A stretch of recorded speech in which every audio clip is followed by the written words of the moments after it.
I was gonna do this camo on it. Oh, the frog skin? Yeah, Yeah, that's sick. USMC frog skin. That's so cool. Yeah, that's ballin'. He's got more pictures of it, but it just looks so good. That's super sick. And then there's my comment.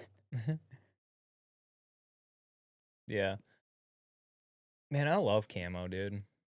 I have like 15 different pairs of like variations of camos in my closet. I got like my favorite actually. Okay, let's do this first. We'll go through and pick our favorite camo. You. What's your favorite camo? I don't think you guys even have to ask me that question. Why is Tiger it stripe. the thing that you just bought? Yeah. Okay. I mean, that's probably just a recent obsession, but Yeah. tiger stripe, Tiger stripe is pretty baller. just I have a sickening obsession with it actually. Yeah. Why don't we do this? Okay, tiger stripe is kind of like an older, more vintage camo. We'll do an older camo and a modern camo. How about that? Modern camo? Yeah, so tiger stripe, that'd be like for your older camo, older style. What about like a more modern camo?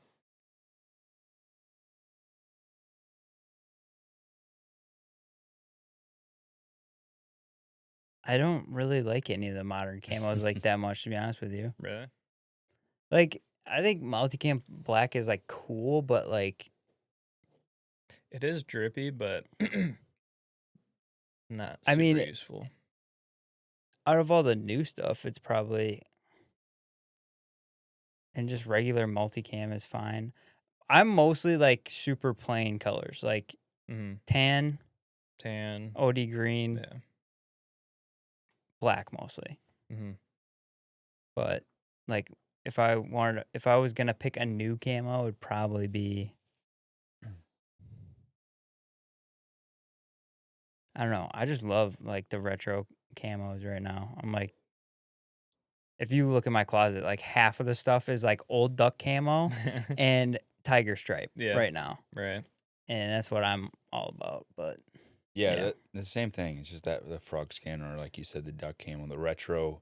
the What OG they duck call it, camo, yeah, the dude, OG, it's so good. and Yeah. it's But that's all the hotness these Yeah. days. So like yeah, Yeah, but everybody's that's good also on their like hat. that's just what I use. You know, ever since I was a kid hunting, Mm-hmm. I was always just using that. You know, the OD green, the browns, the tans, and the black, and that's all you needed. Mm-hmm. And I still use it today. It's the most effective camo for me. What I do, you know, at a practical sense, it's just If we're- hunting. yeah, what application are we talking about? Because if we're Yeah. talking about like actual hunting, then I'm going with Sitka Optifade. Gay. I know, but I just love Sitka stuff, so that's what I would go with. I need to lie to myself and tell me needs that to the lie to camo is himself. actually good. Yes, because he's locked in now because he spent so much money on it. Well, Now he even has though to like, defend it like SIG owners. Sika makes you invisible. dude, well, the funny part is like I don't even buy like Sitka like camo stuff anymore. I literally just get like the plain colors, like the green Yeah. and like the tan Yeah, I Sitka can't- stuff. Like I don't even buy like the camo Yeah. stuff anymore. Because you have to separate it from the camo from the actual product. Like their actual gear, fantastic. Their camo patterns, weird. We're not weird. Actually, There's science they're- behind it, maybe. I'm sure there Bo's about to have an is, and it works actually in a very moment. specific. Actually, the Optifade Marsh is designed against what a duck sees. Did the duck tell you that? That's what the Sitka sales rep told me, actually. That's what every 60-plus-year-old I've seen on Facebook that has too much retirement money for hunting camo says. Yeah, it's in two camps. Either they are, like you said, they got too much money, they don't know what to do with it, so they just buy Sika gear. Yep. Or they're, you know, you don't need all that fancy stuff. I just wear jeans and a flannel, and I kill more animals than anyone I know. I don't know. Those guys I- that wear jeans and flannel, though, I don't know what kind of magic they're pulling with that stuff, but I've met plenty of hunters that literally just go out in blue jeans and are crushing it. But Well, dude, you hear those stories all the time of like the old farts that are out there in like oh yeah, jeans and like a button-up shirt, Yeah. smoking a cig in their tree stand and just slaying deer like every single year. yeah, It's like, yeah, that's actually cool because it just makes everyone mad. Yeah. But it's also at the same time, it's okay to say that you buy nice stuff because you like nice stuff, you Yeah, know? true. If true. you're trying to cope about it and say it's because of the camo, like now you're just lame. Yeah. But if you you say can't- I buy it because I like it and I like nice stuff and I enjoy my hobbies enough to where Yeah. I like to buy nice stuff, that's okay. Yeah, like You this know? staccato here. It's not the greatest thing ever. I actually shoot my Glock 19 better than that thing, but I Well, like it that's and it's because you cool. suck. No. Yeah, I was gonna say. No, I do have way more time on my 19, but it's cool. Well, it's the and same I like thing. it. Yeah. Whatever. Well, I mean, It's a hobby. It's fun. yeah, exactly. If you suck at hunting, Sitka's not gonna make you a good hunter. Yeah. If you suck at shooting, a staccato is not gonna make you a good shooter. Yeah. Wow, don't come at me like that, bro. It's not. Yeah, Bo bought his for clout points and I trying did to not make buy that himself for. get I did better. not buy that for clout points, because I don't Is that why you bought the XD and not the P? the XC. Yeah. No, I bought it because I thought it was cool. Yeah, clout points. Yeah. Got him. No, I just bought it because I genuinely thought it was cool. No, like if I I was going know. for clout I points, know. I would have just bought an Atlas, you know, and Yeah. found the most expensive thing. But I just thought XC was cool. Yeah. We're deviating. Luke, favorite camo, vintage and new school. Well, like you said, I mean, go for the frog skin. It's just, like I said, it's just what I use, and I Yeah. like using that. It's funny because it's Un- like if Oh, you go ahead. we had that stuff because we were poor. Yeah. When we were younger. Yeah. And so, like, if you're like poor enough for long enough, go, like like, the somehow you clearance end up like section. cool these days. You know Yeah. what I mean? Like, Yep. if you just, if we would have kept all the stuff that we had when we were like young and like dirt poor, and like brought that stuff out of the closet, like that's what these people are wearing, like in like fashion now. shows. Yeah. Yeah, we were walking around with, old Carhartt and the old Stanleys. Way too baggy Yeah, too because yeah. they're all hand me downs. It all comes back It all around. just comes Yeah, back. it comes back around. Yeah, everything's a circle. But yeah, so I like that for my practical sense, and I guess you're old school, but it's kind of timeless. And What about new school? new school, I don't know. I mean, multicam black is the most unpractical, I would say. It's just not useful, but I do like wearing it. It's so cool. Just has like a fashion sense, I guess. It is. you know, It is very cool. and it just kind of goes with everything, but you still get that camo look. It's cool. But I think It's not very gray, man. No. no. The most, I definitely have a gun on me right now, camo, Yeah. that there is. Yeah, that and a pair of Oakleys. Dude, like your picture that. You know what's hilarious is that I was actually gonna wear my Oakleys for like the first few minutes of the show just so I could make a staccato joke, but Dude, I didn't bring them in. I forgot. I wonder if like you called me if your face thing would show up on the computer. Oh, Cause the picture that shows up when you call me is diabolical.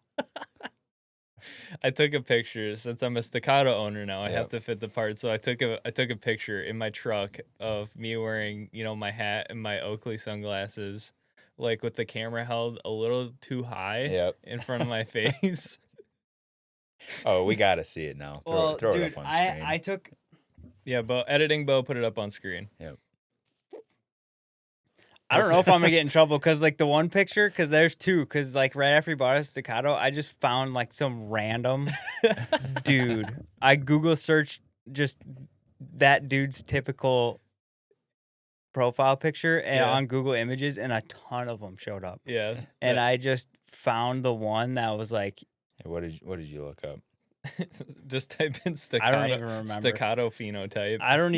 I just type in 40-year-old dude's typical profile picture and it's gonna show up. I bet you. 40-year-old virgin popped up first. It's pretty close. It's a movie. Here, try to call me and see if it shows up on your phone. Me? Oh yeah. Where's my phone? Docs Mitchell right away. Oh, it could be like you could do like It's this one. But then after I showed that to him, he sent me his actual face, and it's the same. It's the same I picture. can see it. It's the same picture. Wait, did you put the black filter on it too? Or like the Yes. black and white filter? Yeah. Yeah, Oh, that's yeah. so good. So it literally shows up. It's just But yeah, back to camos. I think that the timeless classic for my favorite old school camo has got to be M81. yeah. Woodland. Like, It's they're like those three are right there. yeah. Like you cannot go wrong with M81. Wait, It's- is Multicam Tropic is that new? Yes, I'm- that's my favorite new school. Okay, I was pattern. gonna say that I'm gonna change mine to that's my Yeah, so multicam tropic is my favorite. That's like what all my combat gear is multicam tropic. My belt, my holster. I actually wrapped my holster, my Safari Land, with some multicam tropic Cordura I bought. Actually turned out great. Yeah, you just take the 3M like spray adhesive and then just lay it over there, and you just gotta take some holes and punch it a little bit to get it out, but it's super easy. But yeah, multicam tropic, my favorite new school pattern. It's so cool. Yep. But yeah, Woodland though, classic. Yeah. Total classic. I don't know. You could probably argue that all the old school patterns are kind of like new school patterns now, because that's what everyone's. Yeah. I think I see somebody wearing some variation of Woodland every single day, whether it be like their pants or a hat or whatever. What is the Army's? What was the digital camo? UCP, like the super awful one. Yeah, Yeah, I think that, I think that's UCP, Universal Combat Pattern, if I'm In not like mistaken. 20 years from now, that's gonna be cool again Yeah, it's in the AI realm where we're all hooked it's- up to a machine. it's interesting because I actually have. Is that it? Yeah, universal camouflage pattern. Oh, okay. Yeah. I actually have ACU, quite a bit UCP. of UCP, but what you do is you dye it. You take some RIT dye and you dye it all apple green. That's what I use at least. And it actually works pretty good. Yeah, if you go to that picture of the pants right there, Yeah. that's what I did to mine. Airsoft, nice. Yeah, but still, like, so that's a cool thing about that kind of stuff, though. This is what Mitch was doing. with, to like- his- Dude, that's Okay, like it's some actually kinda- Baltimore. That's actually kind of drippy. Not gonna lie, but No. you would see that at a Baltimore game. you Go just see it walking Ravens. down the street at Baltimore in Go Baltimore. Ravens. Go Ravens. Dude, like the camo stuff is like trendy now and it's so weird. Yeah, it's been like that for a while though. I don't know. I feel like it's never kind of gone out of fashion camo. Well, it's like chicks now. Yeah. Like my wife had to have these camo pattern pajamas. I'm like, where did this come from? Like you want camo pattern stuff? And she's like, yeah, it's trendy. I'm like, well, now I don't want to buy you those pajamas. She wants a trendy fashion item for when she's sleeping. Don't you? Is your wife not obsessed with pajamas? No. What? What? Dude, my wife has like No. literally an entire closet full of pajamas. No, she just takes my t-shirts. No, not. I don't know. Dude. Yeah, my wife is obsessed with pajamas. Yeah, mine too. No camo pajamas. Robes. I mean, yeah, she has like a couple pajama sets, but Oh, she mostly just wears those when it's lounging around the house. no. Yeah, she's not obsessed, but weird. Yeah, That's my life. pajamas. You know, just in case. You need. I mean, shouldn't we all have camo pajamas? You know, just in case. I do. For what? You can't see my pajamas when I'm sleeping. Yeah, you never know when you're gonna need camo. That's why we wear it all the time. Drew is the only one in this room that got that joke. I didn't even hear what you said. Neither of you caught that? No, What? what did you say? No, you can listen to it on the replay. All right. If that's how we're going to be. Yeah. Okay. Yeah. Oh, you're gonna talk about Yeah. What are we? no, we were gonna talk about home defense guns. Oh, we're gonna. Well, I didn't really prepare that much, but let's Let your casual thoughts flow on home defense weapons. Yeah, this Speak with your heart. podcast What? got a little scuffed up. I said speak with your heart. Dude, it was gonna be absolutely unhinged because for those of you who don't know, the plan was Luke was gonna be gone today, so me and Mitchell were just gonna schizo rant the whole time and just let it take us wherever because we were like talking about like doing some heavy conversation stuff. About guns in specific.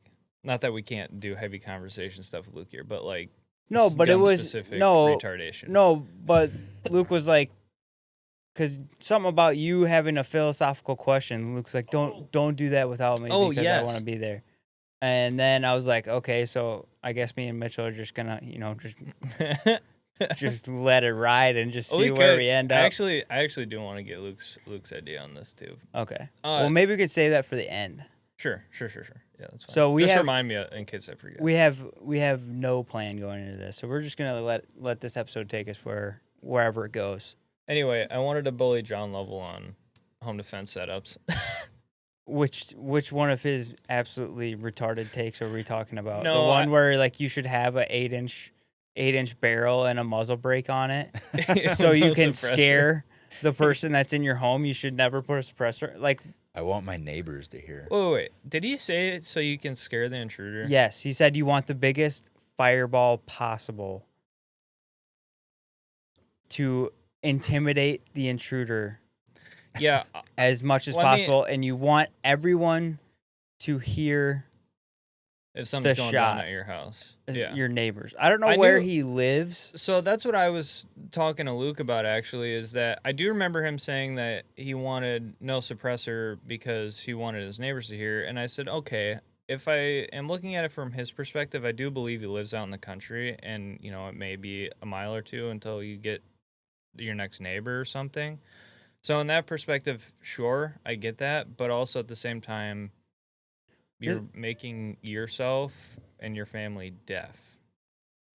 Yeah, but I think this is an old video too. Yeah, it's quite a few years old. It's a way old video, and yeah, I would say I do have a lot of I should say I did. I had a lot of respect for John. Yeah, I don't hate the guy. I just think that he has silly takes sometimes. He does, especially his more recent stuff is really With T-Rex. No. T-Rex. Did you watch his T-Rex video? Which one? John Lovell? Yeah. On T-Rex? Mhm. No. Oh, you didn't? I stopped paying attention to him after he I think it said was that like Christians should support Israel no matter what all the time. And that's when I kind of stopped listening to everything that came out of his Checked mouth. out. Yeah. But no, he had a I think it was a podcast clip or whatever, doing the T-Rex gambit like every other person on YouTube Like was. we literally did. Yeah. Hey man, free content. But anyway, I guess. yeah.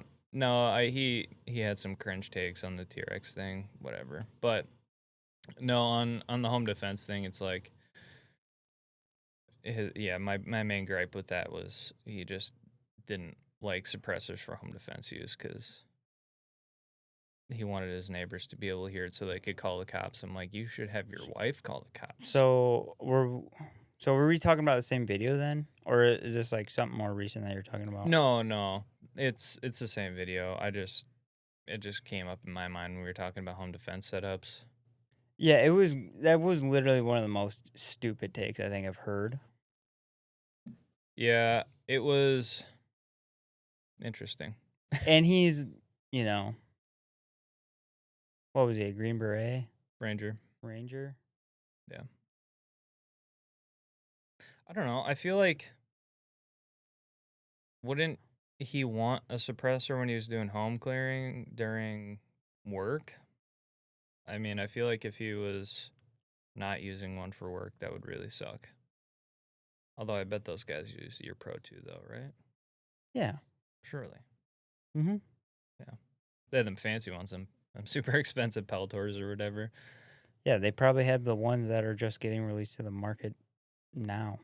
for civilians. Yeah. Yeah. But anyway, as far as home defense setups go, I think that for mine, I either have, well, not my staccato, I have my Glock because I have my light on it. My staccato's for tournament or competition use mostly, but yeah, it's either my Glock 19 or I have one of my rifles with my For suppressor on it. for home defense. Yeah. Now, it was different when I was living in an apartment and I had to worry about, over penetration and stuff like that. So I would still use my rifle, but I would just load it with like 45 grain, like frangible, just really light stuff. So I didn't have to worry about like murking my neighbor on accident or anything like that. Or I just used like buckshot in my shotgun. Yeah, I But think nowadays it's mostly just my handgun or my rifle with 77 grain OTMs. that's like some of the biggest questions you got to ask yourself of like, I want to stop the target as efficiently as possible and as fast as possible, but it's enclosed and you're at home.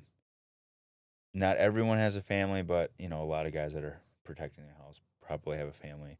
That means other people in the house on other sides of the walls. You never know exactly where someone's going to be coming from. Well, So for me, when I'm thinking about my home defense setup, I want to direct as much force towards the target as possible and mitigate the force anywhere else. Mm-hmm. well, yeah. I mean, that would be the goal all Well, the time. yeah, but But like, I know so what you're like saying. going Like, back to like John Lovell, like there's I'm like not concerned about my neighbors at all. I don't care who hears at all. My main focus is stopping the target in front and not damaging right, and You're someone else. hearing And or your I- wife's exactly. hearing. I guess to his point too. Like, if you don't have a suppressor, Yeah. are you totally like gonna be completely inefficient when it comes to like defending your home?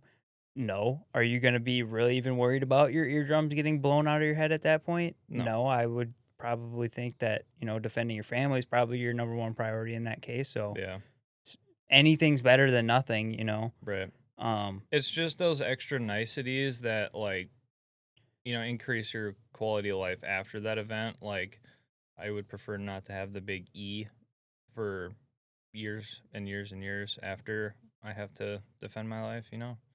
well, yeah, of course. And then, like, especially like we talked, like when it comes to home defense, like there are so many different factors and it would depend on like the environment you live in and Right. like all that kind of stuff. Like, And it also, like once you start adding kids into the mix too, like you have to worry about other people in other rooms. Like fortunately, I'm in a position currently where it's just my wife and I, so I don't care about shooting through the walls, whatever.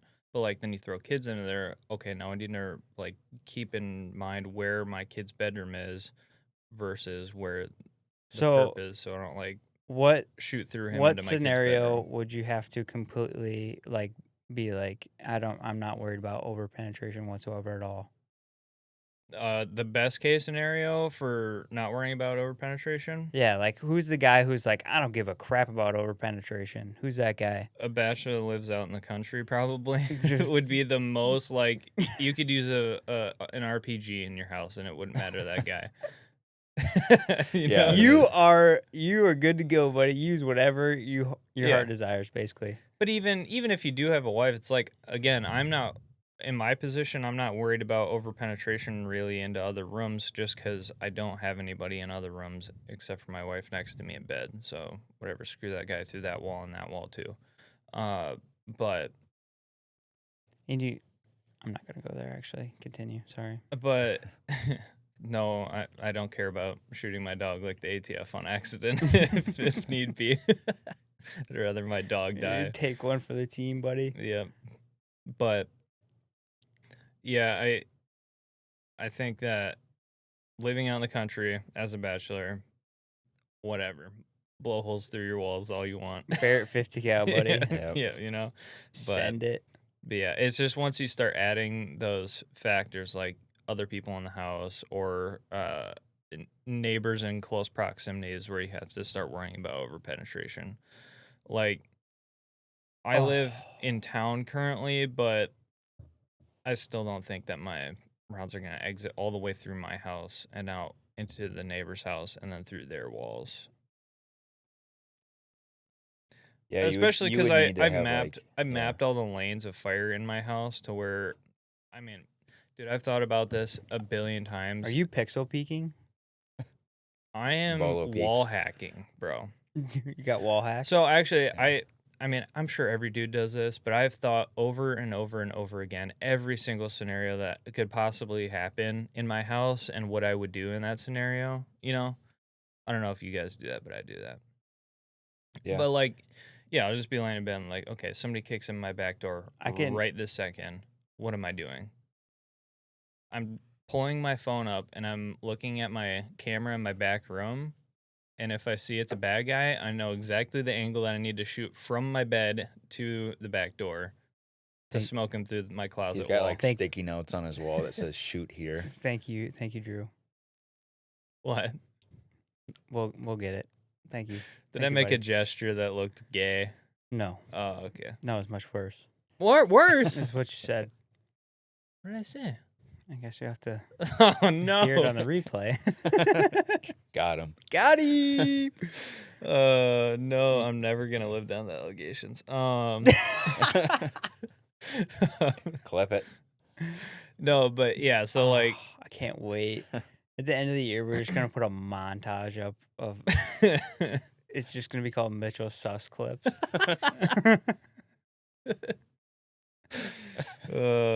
yeah, but That does bring up a good point though. It There's a multitude of different setups that you can have for self defense, but regardless of what you have, you should be planning stuff like that. yeah. You know, like you said, like okay, if someone comes through this way, then I know I have a firing line here. I can set up blockade here, whatnot, whatever. Um, I know where my wife's gonna go. If I hear something, she knows what to do. She knows Mhm. where to go. Stuff like that. Well, Yeah. I mean, that's just basic instinct of a man. I don't think we have to really tell any of our viewers like, Hey, make a plan hey, for make a if plan. something happens. Like Like even everybody if you thinks are the that. bachelor dude who lives out in the middle of nowhere, like They're you still know, thinking that. yeah, like have a plan for yourself, and have a plan if you hear something going down at your neighbors, or your neighbor calls you like, I need help. You have a plan. That's Yeah. just, if you're not doing that, you're not a man, in my opinion. Yeah. So, but I would think you'd be surprised at how many people go, okay, I have my shotgun in the closet. I'm good if someone comes in. Yeah. You know, Yeah. and they don't necessarily go through like the actual layout of their house and think of the intricacies of where are the shooting lanes, where's the collateral damage, Mm-hmm. stuff like that. yeah, You know? and there's also the other end of that where like there's, you know, You can go a maybe little too crazy too. someone's thinking about it too much, and you know, I know how like heavy of a sleeper I am, so I understand the reality of the fact that I might not even know what planet I'm on when I wake up. Right. And that's actually happened before. My wife has shaken me awake because she like saw something Yeah. and had to go out there, and just completely groggy, just like didn't even know like if I was even awake at that point, just like zombie walking. Hmm. Yeah, I thought about that too, but because I'm an extremely heavy sleeper, like my wife will have to like punch me in the face to wake me up. But there was one night when we are at my last apartment, my second apartment, where my my cat knocked over a flower vase on top of the bookshelf and it just exploded on the ground, and it was on the complete opposite side of the apartment, and it woke me up instantly. Like didn't even like. I just shot out of bed and I'm like, I heard something. I don't know. It was like this weird, like primal, instinctual thing, and I wasn't tired or anything. I was immediately like, it's go time. Well, I think that is a thing. Yeah. I think they've done like tests on that before, where like dudes will like sleep through like baby cries, Mm-hmm. and like women won't, Mm-hmm. and like dudes, like if you like make like leaves crunching outside of the room or something like that, the dude will wake up and the Yeah. chick won't. Yeah, it's just a weird instinctual thing, and it was kind of bizarre because I'm like, dude, how did that wake me up? Because like again, I could sleep through It's like because super big men thunderstorms and stuff like and that. women are just built different. But yeah, We're so born for different reasons. yeah, but I Only bold statements on this yeah, podcast. only take- brave takes here. we take very risky statements on this show.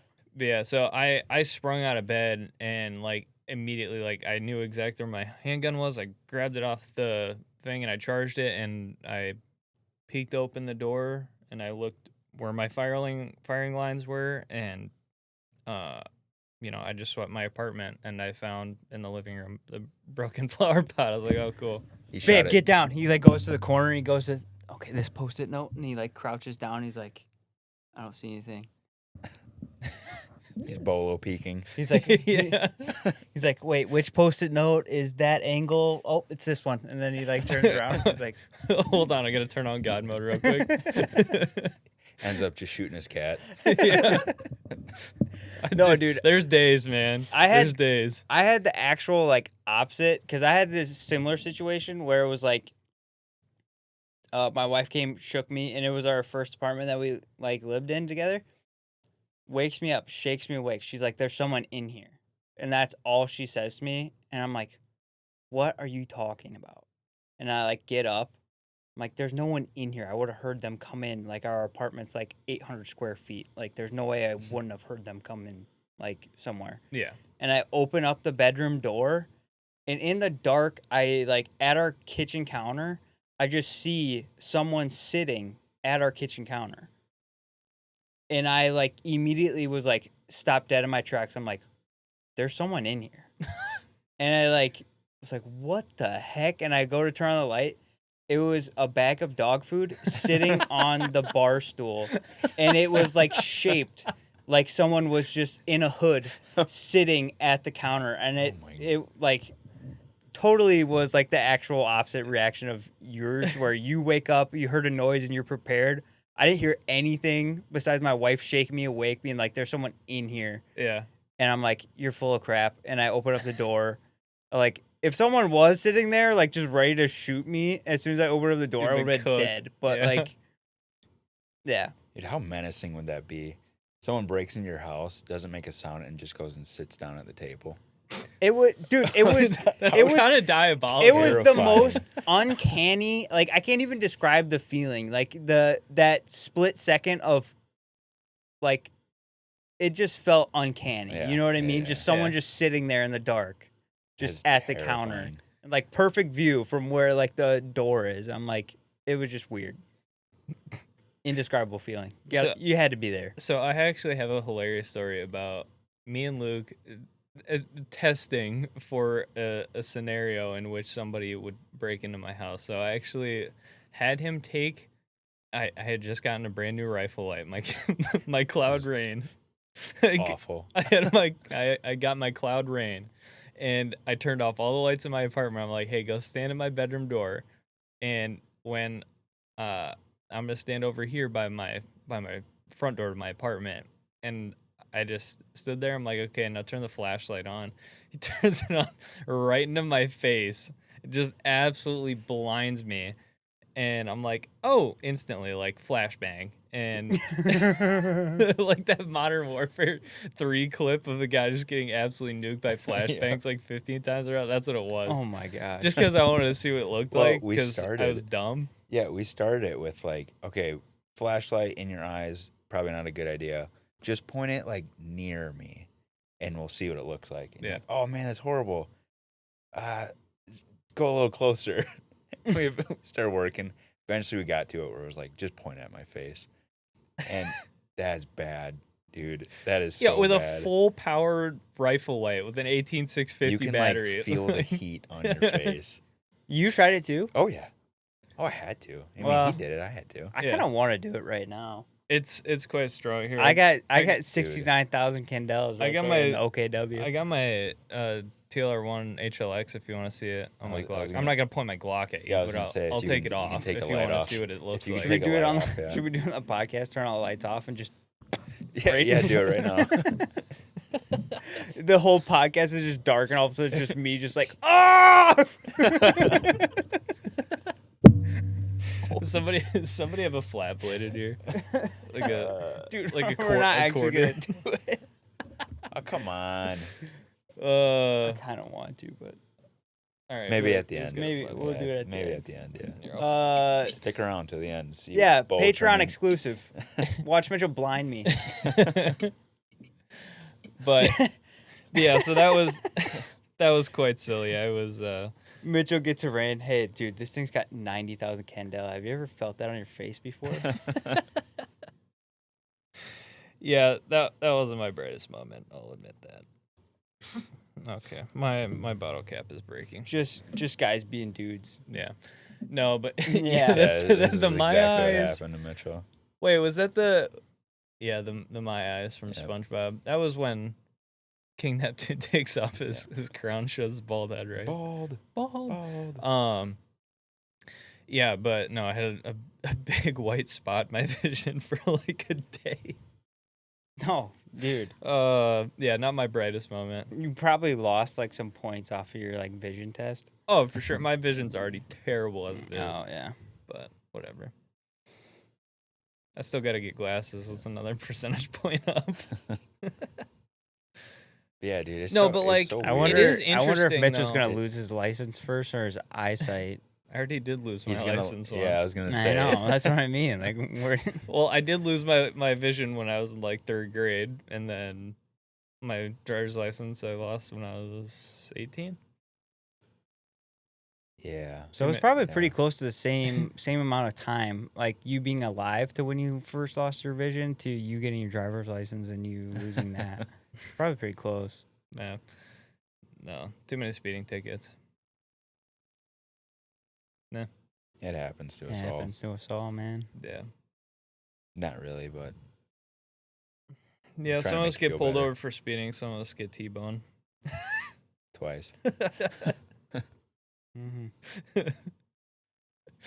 But yeah, so it is interesting, like the effect a weapon light can have too. It's stunning. Like just me being prepared to get a weapon light smacked me in the face versus like, imagine some guy is creeping around your house or whatever, and you blast him with 90,000 candela. And You don't know 1,200 how many lumens. times I've thought about, dude. That's why I am so obsessed with like the high candela lights, dude. Yeah. I don't want this to happen, but like I'm just waiting for like a what do you call that a peeping tom to be in my window. I'm just gonna creep up to the window and just beep, light right through the window, just rip out his eyeballs with like what do the Surefires get now? Are the new Surefires the highest ones or For candela. yeah? I don't know. They're all pretty close nowadays. Can you imagine 100,000 candela Yeah. right in your eye socket? I think like the I big have had it. the I don't know how much my Cloud Rain has. but Like, it's probably right pretty there? close. Oh, point blank. yeah. Yeah, you're instantly going blind. What? You're instantly going blind. Yeah. But yeah, no. I think that Oh, that is something. If you don't have a weapon light on your home defense gun, you're wrong. That's definitely something. Like you don't need to have a suppressor, but absolutely you need to have a weapon light on your defense gun. And that's Whether it be for home defense or just your concealed carry. I believe you should have a light on your concealed carry too. yeah. Because you're not the most likely time you're going to get into a defensive situation is most likely at night. I mean, statistics show that. Yeah, and I would say it doesn't have to be that super overpowering light either. Just anything, any source of like Yeah, artificial you just source of need light. something. You need something. Right. So what Lucas Botkins did a episode on weapon attachments, and I think Mhm. he ranked the flashlight most important. Yeah, The first I agree with weapon that. attachment you should get is a flashlight. Yeah. And it is kind of nice with like those the super concentrated lights. Like if you're close enough, it's kind of almost like a little hitbox. Mhm. Like if you practice with it, you kind of know where in that like super hot spot where your bullets are gonna hit. You know what I mean? Yeah. So it almost kind of acts like a reference point Mm-hmm. for aiming. Yeah. Yeah, like you said, you don't need to go like crazy with it. It just needs to be something to give you some kind of positive identification on the thing. Like I have the Streamlight TLR1 HLX on my 19, which is like the size of the gun, but you don't need something that crazy. But I love lights. I'm a light nerd, so I have Dude. big light on my little gun. I think the mod lights they have like the hog or whatever, and it's like 120,000 candela or On their something like pistol that. light?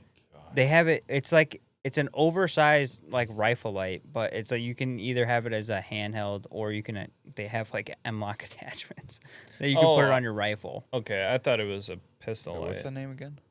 Mod light. Mod light hog? Mod light the hog. Yeah, I think it's just called the hog.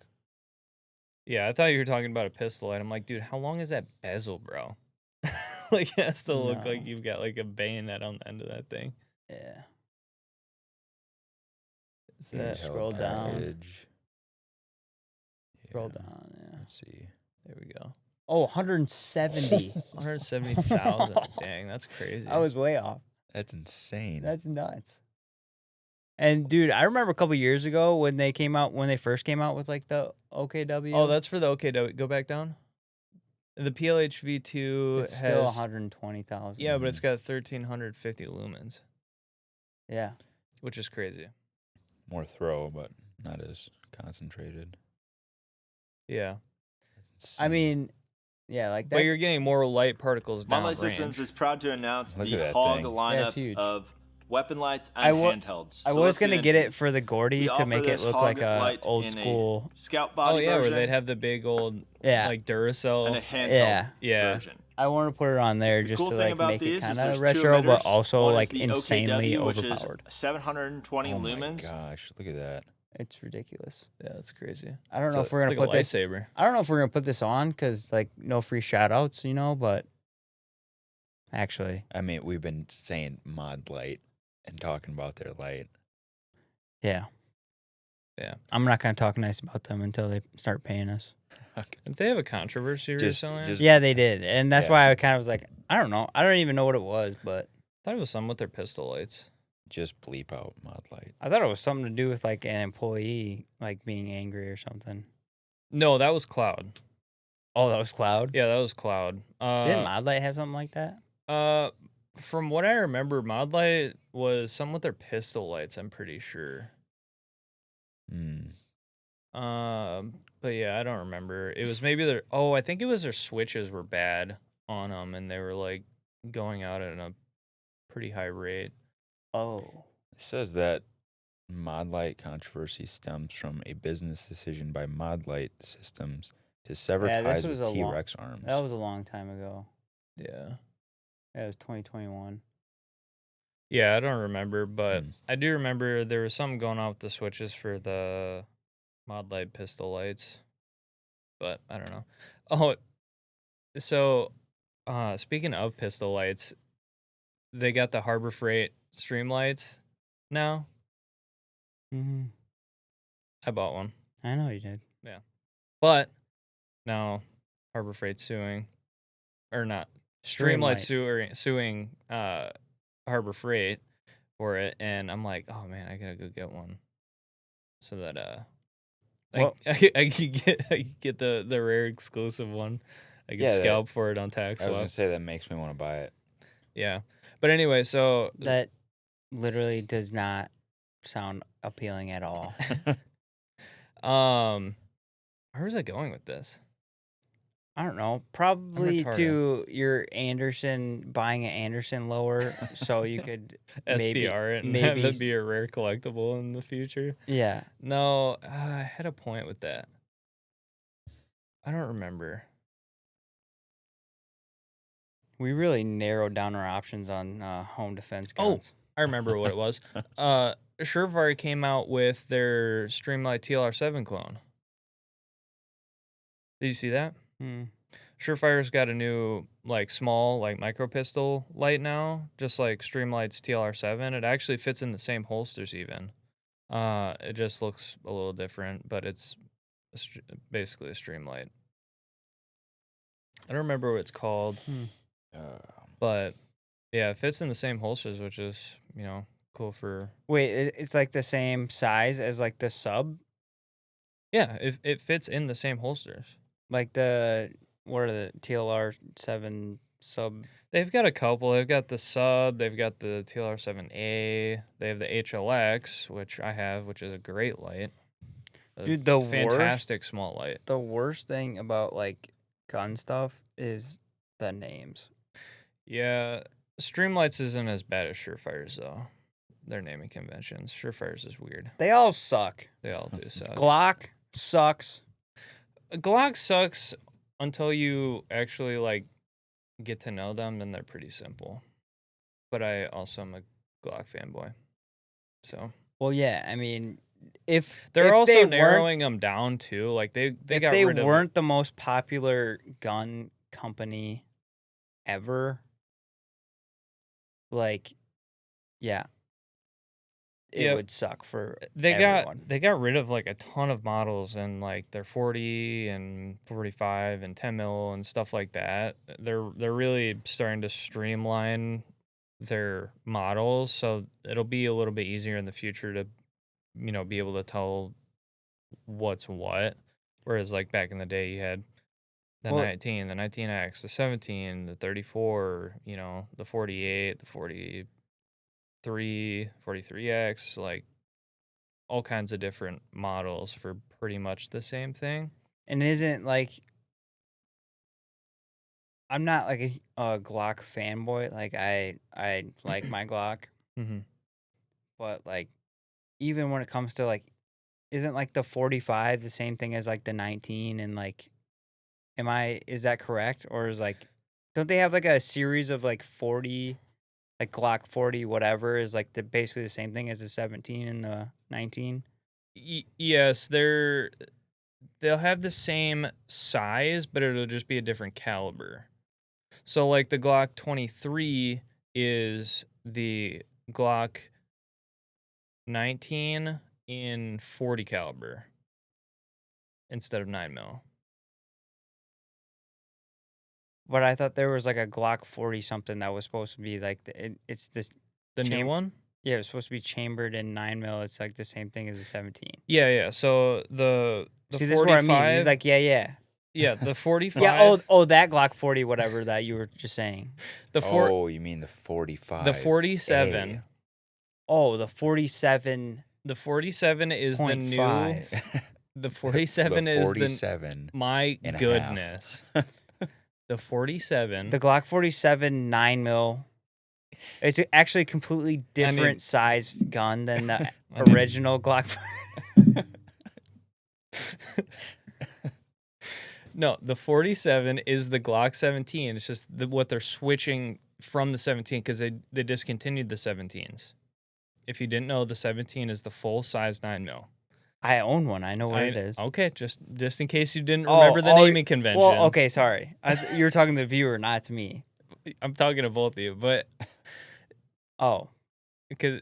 continue. So the 47 is the new variation of the 17 because they discontinued the 17 and they're swapping it to the 47 now. The 47 is literally the Glock 17 Gen 5, except for it has the Glock 19 recoil spring length now. They swapped from the full length 17 and 34 recoil spring, or I don't think the 34 has the same length spring. They swapped from the longer spring to the Glock 19 compact spring. I don't know why. Ben Steger seems to love it, but they just swapped it. So now you can. I think they did it just for simplicity. They're streamlining it more, and then also I guess you can change out slides onto frames and stuff a little bit easier, because before it was a lot more complicated to change out slides and frames and stuff. But I think they wanted it to be a little bit easier. So So they have like a 19 size version of the. yeah, that'd be the 45. So But I always thought they had a Glock 45 that was already named Glock 45. I don't remember. They probably did. They just shifted it over. Although I don't see why they would do that. And if they did.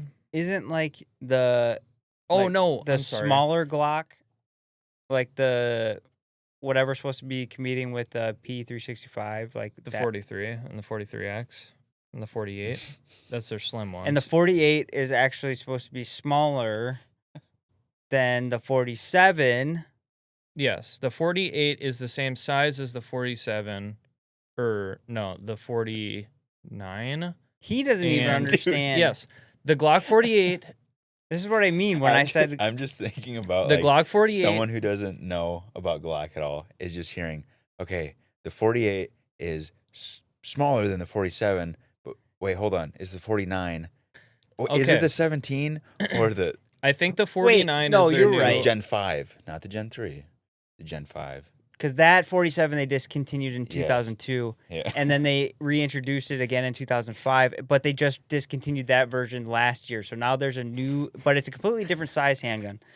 They actually just We're gonna discontinued watch one. if I'm you gonna- if I'm you gonna- go to the analytics of this video later, it's gonna be like right here's when all the views dropped out, Yeah. and then I'm gonna be like, oh, I wonder what we were talking about right there. Mitchell's gonna have an aneurysm. I'm gonna go drown myself in Glock's new product. No, the 48 is their slim compact size. Yeah, So it's the 19, just slim. Yeah, this is also a good conversation to have. I hate that trend so much. The slim guns? Yeah, Why? like even like the 365 Why do you say this? Macro XL. Why do I say it? I agree with you. I just want to hear why. Because it's stupid. Because if you're gonna have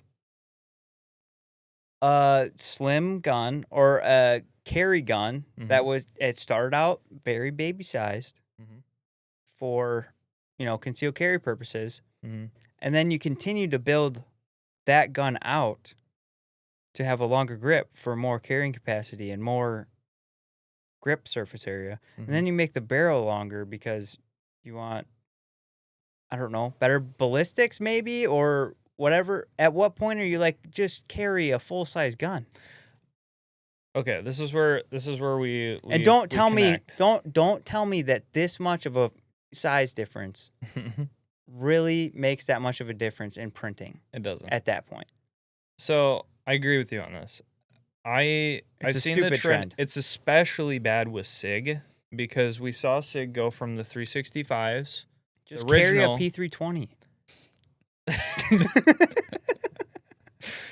We're gonna move past that. We need to put a disclaimer. Don't Ignore. do that. That was a joke for all you Editing guys. Bo needs to Don't know. needs to put a big disclaimer on that statement. No, that takes way too much effort. I'm just gonna verbally say, don't do that. I wouldn't recommend that.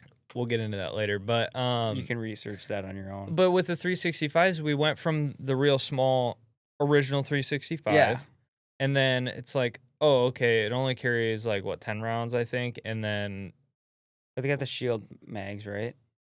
Or what are those mags? no, called? the 365 mag, that's with Glock.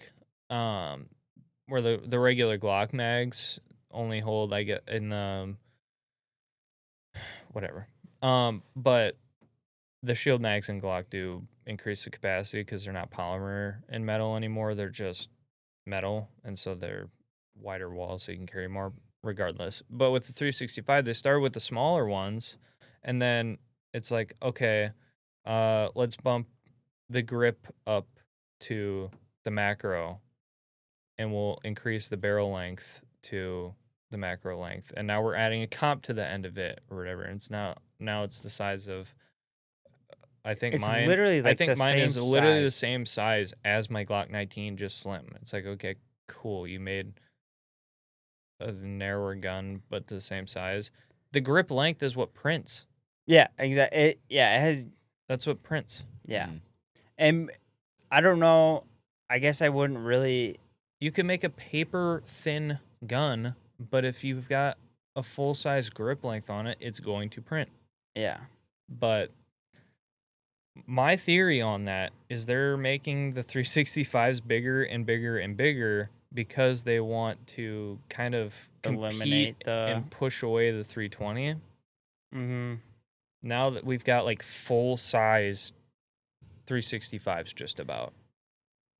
Yeah. They want to compete with the 320, so You know what? Like the thing that's super unfortunate about uh Sig's whole 320 thing is the fact that like holding the 320, it is ergonomically a very pleasing gun to it's hold. so nice to hold. I It's love like- their grip. It's like all their guns like are cool. Like the 365 is cool. Like Yeah. especially the macro. Like I do think, especially with the Radiant stuff that Yeah. has come out, like that stuff it's cool. Yeah. I like it a lot, but it's just the 320 thing is so unfortunate. Yeah, and- because it's as a company wide issue as a whole, and like actively denying that that's what's happening. Yeah. When it We can't clearly confuse the 365 and the 320 together though, because they aren't the same gun. So like I have people ask me, "Hey, is a 365 safe?" Because I know there's the problems with the 320s and stuff. Yeah, the 365s are fine. They may have SIG's QC issues because SIG does have plenty of QC issues, but that's, they had problems with firing pins breaking and stuff like that. Sure, that's to the side. It's not going to shoot you in the nutsack like the 320 will. If you look at the internals, it's a completely different trigger pack than the 320. It's not Mhm. even close. Mhm. So, yeah, the 365 is completely different and it's safer. Again, still got 6 QC problems, but yeah, so you can't conflate the two. Yeah, they're made by the same company, but they're not both bad. I think the 365 is probably the most popular handgun, like carry handgun. I would say On the market probably, right yeah. now. I would say that's probably true. I would say the Glock 19 and the 365 are the two most popular carry guns, I would guess. That's just speculation. I don't know. I don't know what the numbers are, but I would wager that those are probably the two biggest ones. Yeah, I mean, if you're gonna go that route, I mean, a stock 365 macro, I'm probably just gonna take a Glock over the stock 365. But like, if you do like the comp and the Radian, Magwell and all that stuff, like, I would probably take that because Yeah, and just I think because that's it's where sick. I Mhm. think that's where Shadow Systems enters the chat a little bit with that kind of thing because they do have their slim carry gun, whatever their names are stupid too, but it's like the MR. No, the MR is their full size. I don't know, but whatever. They've got their compact slim ones. Kind of, it's basically the Glock 48, but Shadow Systems. Now there are yes, the CR 920 XP or whatever, and that is the 48 size, the Glock 48 size, but it's got a comp on it.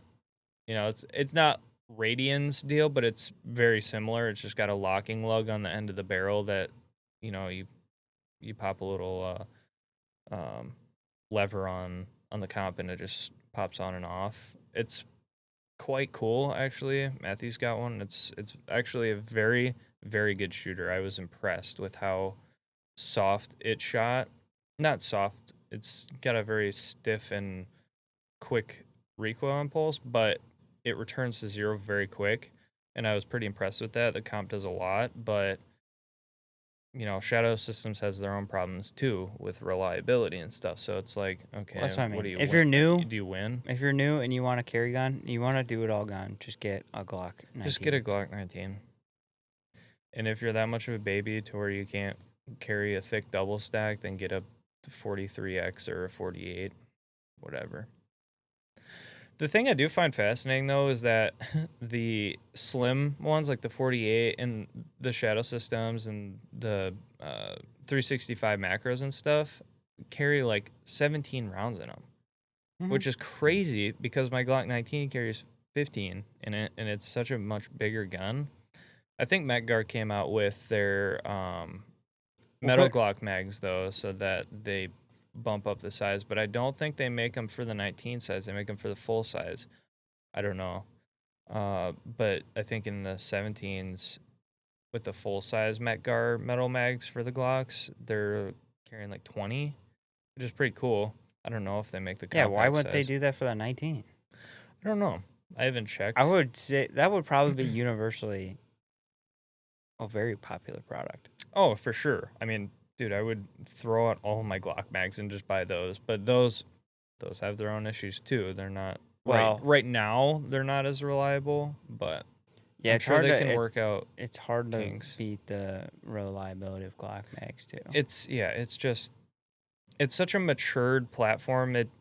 And that's the thing. Like people complain about Glock being, they're not innovative, and it's the same thing over and over and over again for years, decades at this point. And it's like, yeah, it's a mature design. They don't need to change anything. The Glock it literally just works. It's just still this. It's not gonna blow your socks off.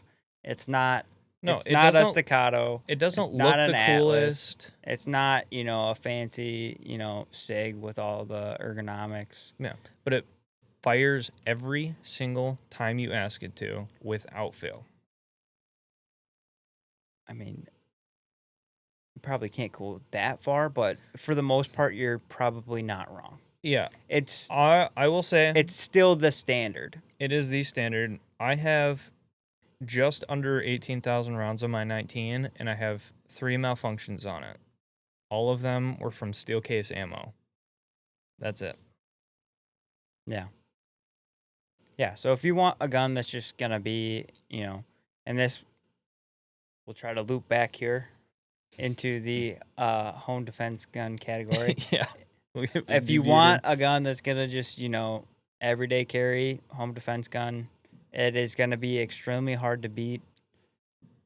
Glock 19 with a Streamlight or a Surefire light on it, and that's pretty much all you would ever need. Yeah, that's a great setup. It's pretty much the gold standard. That's how it's been for years. If that's your goal, to have a gun that you can everyday carry and you don't have to buy another gun, for home defense, you only want one gun, that's probably the gun you should go with. Yeah, I would say that's probably a fair bet.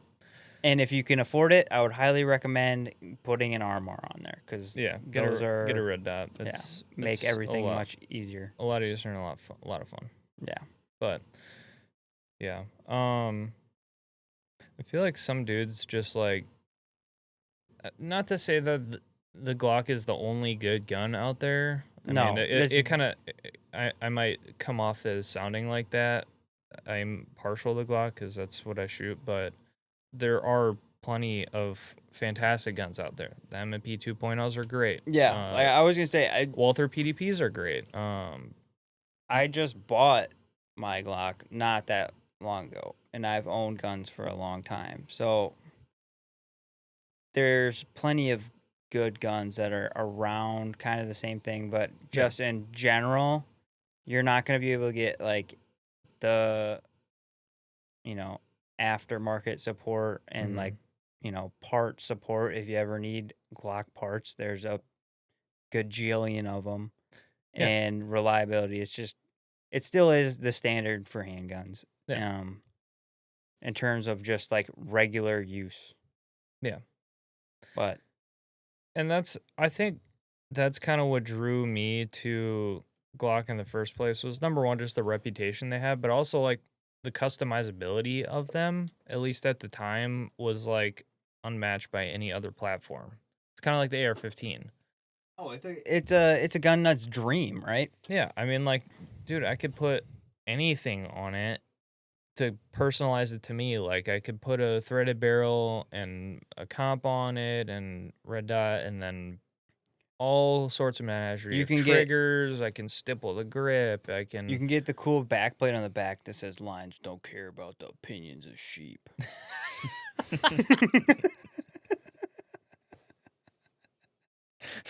Or the Punisher skull with the thin blue Punisher, line. yeah.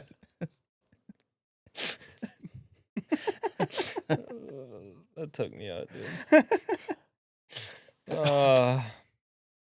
That's another person that has the sunglass picture in their truck. Yeah, that guy has that. That guy has that backplate on. He actually has that sticker on his back window. Yeah, he's got the Punisher skull thin blue line sticker on his F-150. Yeah. Please steal my PSA dagger out of the console. PSA dagger. So I was searching the local buy sell trade group on Facebook last night, and I scrolled upon a picture of a beautifully, might I add, Cerakoted PSA dagger. It had a gorgeous, like, multicam arid-esque Cerakote job done to it. It looked great, but it was on a PSA dagger, and it had the O sight on it and, and an O light flashlight on it. And I was just like, dear God, sir, get help. It was like, why? But it was a shame because that actually, whoever did that Cerakote job did a great job at it. But I, just I like, wonder. come on, I wonder man. if they got it like professionally done, and like the person got it in to like Cerakote it, and they're like, "Oh, come on, Yeah, I gotta do this." yeah. A real Although I shame. will say, we've done our fair share of taking large dumps onto PSA on this show, but they did just join in on the lawsuit against the government to repeal the NFA because it's no longer a tax. Yeah. Like, this is a giant lawsuit. Like, FBC and Gun Owners of America like stood it up. Think, I don't know. There's a bunch of like really cool gun companies that are in it, and one of the companies is PSA. So I will give them credit for that. That's cool that they're gonna actually put their money. Silencer shop. Silencer Shop. Yep. Yep. Great company. Mhm. Not Not to be all confused with Silencer Central, which is the bad one. weird that they're not joining in on that lawsuit. Who would have thunk? Very quiet. It's almost as since, if they lobbied against the HPA Hmm. to the tune of 150 grand. Is that allegedly? Well, anyway, Yeah, but allegedly. just all that to say, that was cool. Like, we do poop on PSA quite a bit, but at least I don't know how much money they're. I have no idea what the details are, but it is cool to see Yeah. that taking place. They're one of the few companies, I think, that has the capital and the reach that like the big boys do, like Surefire, like say Knights Armament or HK, that have like the big government budgets. Like, those guys have huge influence in the gun industry, but those companies mainly focus on government contracts, so they don't really Mhm. care about us. PSA is one of the very few companies in the gun industry that mostly or almost exclusively markets to civilians, but still has the sway of having all of that capital to be able to do something about things. So for that, I commend them. They do Well, they do that stuff. I wish there at least some of that quality would go a little bit more into some QC aspects of the business, but I Yeah. will give them their small portion of credit Yeah, for sure. for No, credit where credit's due. Absolutely. yeah. But we're just gonna leave it there Yeah, for now. for now. For the record, I'm not anti PSA. No.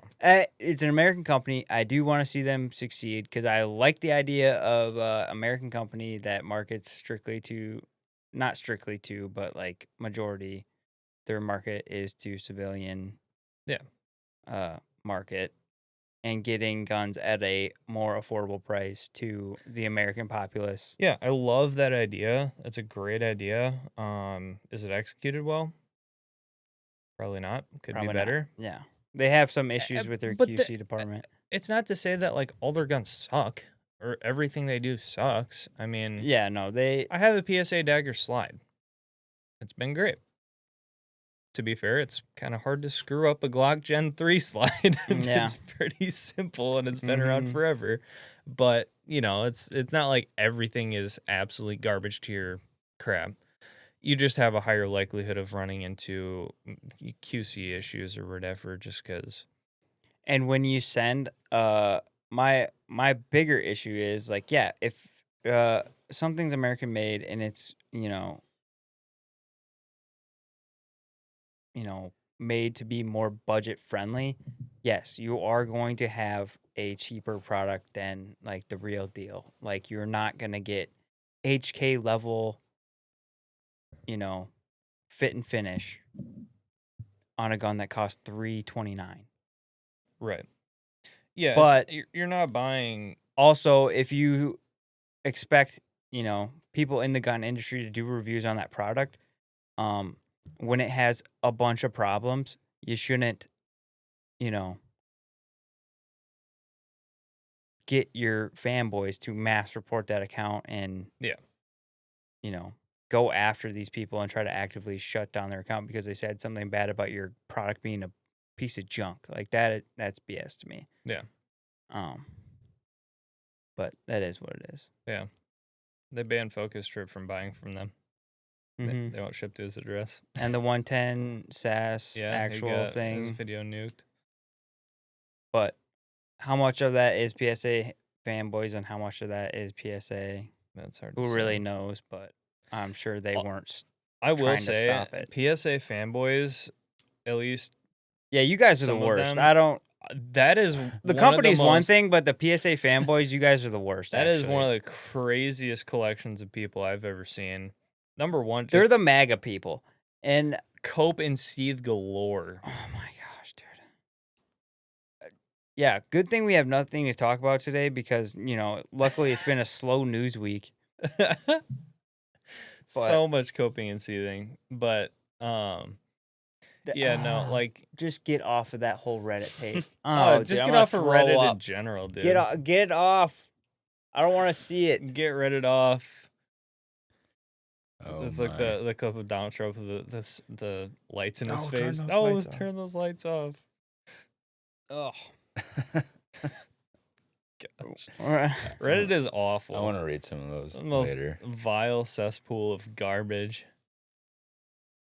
Dude, you know what would actually be hilarious for a video idea is just going through going through some of the leftist accounts on Reddit and just like looking at posts and comments and stuff like that, like the Socialist Rifle Association, the SRA account on Reddit, or like John Brown Gun Club, or like liberal gun owners. I saw that So page. good. I saw that So page. good. Yeah, I've been there before. It was interesting. Some of the most absolutely diabolical builds of all time. Well, okay, hold up. First video, scroll up. Is someone just at a shooting range and there's a baby deer?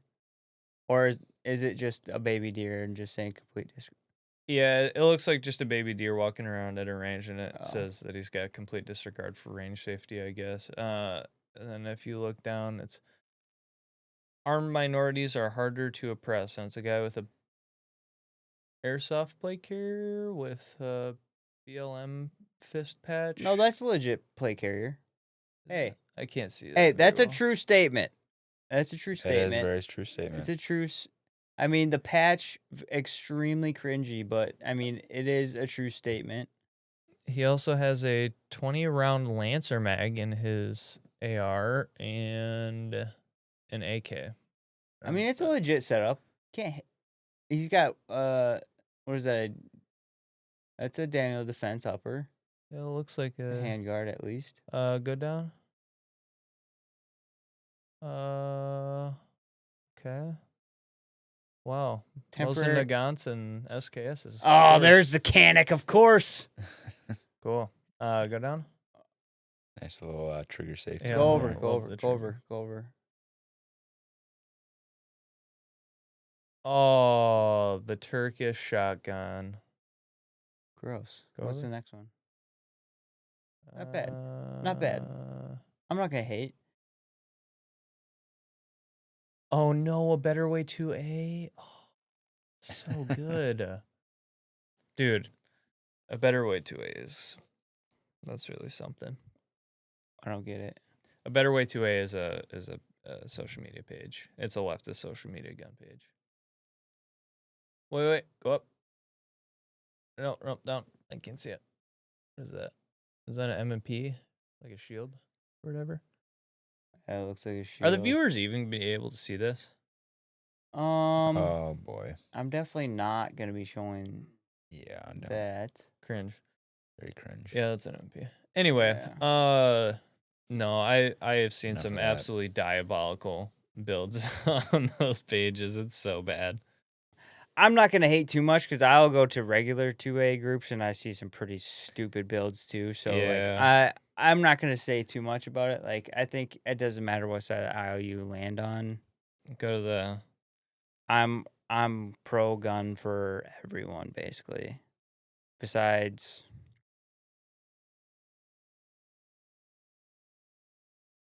PSA owners or fanboys, you guys shouldn't be allowed to own guns. Should have all your rights revoked.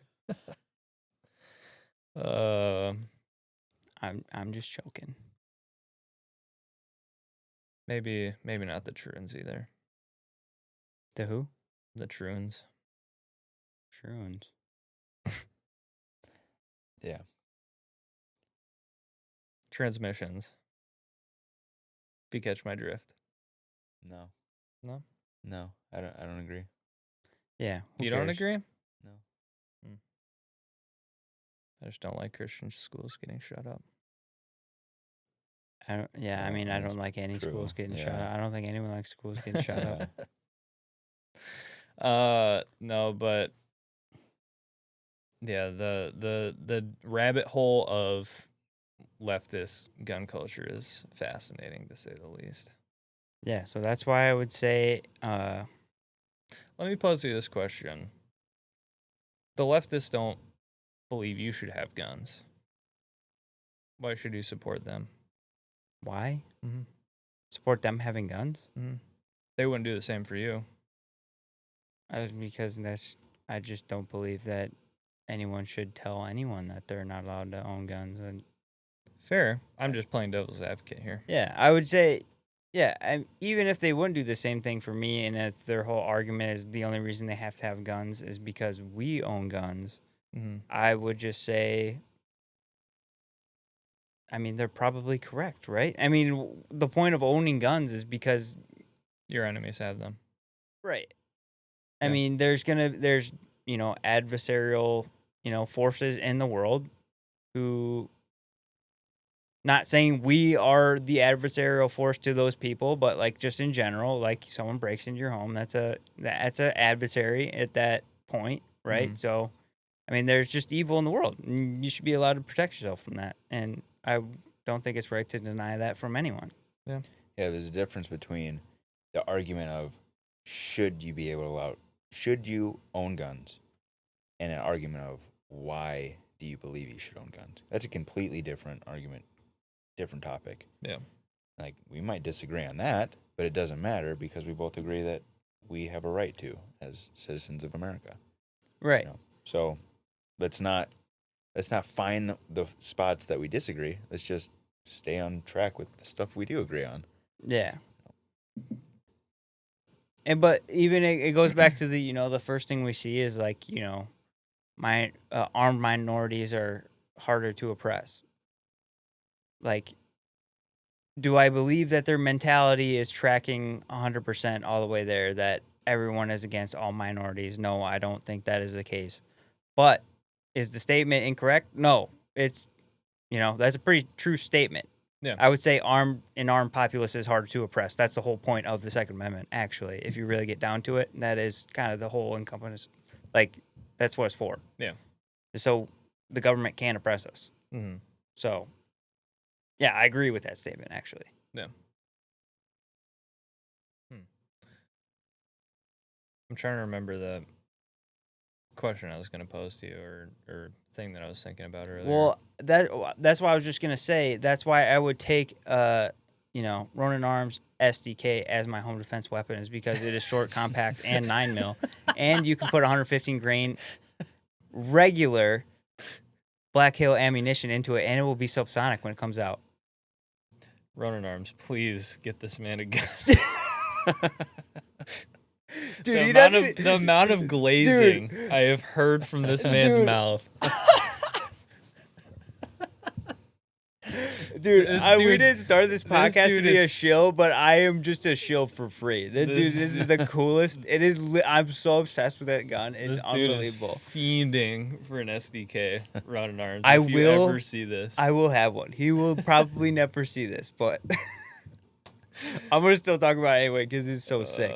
I want you to cut from. I when base you were my ta- entire personality around this gun, actually. Yeah, His I Instagram want page you to is named cut after it. from when you were talking about Streamlight, or I think it was Mod Light we were talking about, where you're like, no, I won't talk good about them until they start giving me money. To immediately going, I don't care. I'll be a shrill. I don't care. I will shill for free. I have no association whatsoever. I don't even own any of his products. I just think it's cool. It is a very cool gun. I mean, he literally, hand makes the parts to do all that stuff. That's so cool. And Mitchell, I think you misunderstood what that gun was when we did that draft. I thought it was just an MP5 with a suppressor, dude. Yeah, tucked into a handrail. No, Yeah. it's not. I'm like, dude, just get an MP5 ST. Yeah, no, it's not the same thing. I'm not gonna go into the science because I don't know all the science. I just know it's magic, and I want one so unbelievably bad, and I won't stop talking about it. He's gonna just start levitating off of the chair. Dude, off our sawed-in half couch. if I ever get one, We're gonna have to put a little rack above your head for it. dude, I will literally put it right here, and it probably will never leave my side ever. It's the coolest gun that has ever been made. You know, it's funny. That's how I thought about my staccato when I got it. I was like, this thing is never leaving my sight. This is the coolest, most expensive handgun I've ever bought. And now I beat the crap out of it at league. Shoved my sandy mags into it and everything. Well, yeah, It's a tool. Yeah, Use it the is. tool. It's been great. but also guns are cool, Also, guns are cool and fun. and that is okay. Yeah.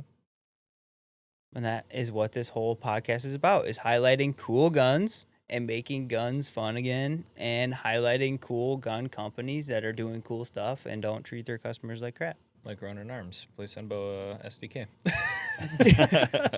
I would never outright ask him to do that, but if he ever did, I will. I would be very grateful. And I will put it right here. I'll always have it with me at all times. I would never ask him. This is where I put my. Please. This is where I put my Dirty Kid Mark 12 if I had one. We were watching the Dirty Kid stream before we started to see if Bo won the Mark 12. He did not. I did not know. But Dude, I congratulations to the guy that did win Dude, it. That yeah, was good such for a that, cool dude. setup. I can't believe he won. And he was like, yeah, I just bought a sticker pack.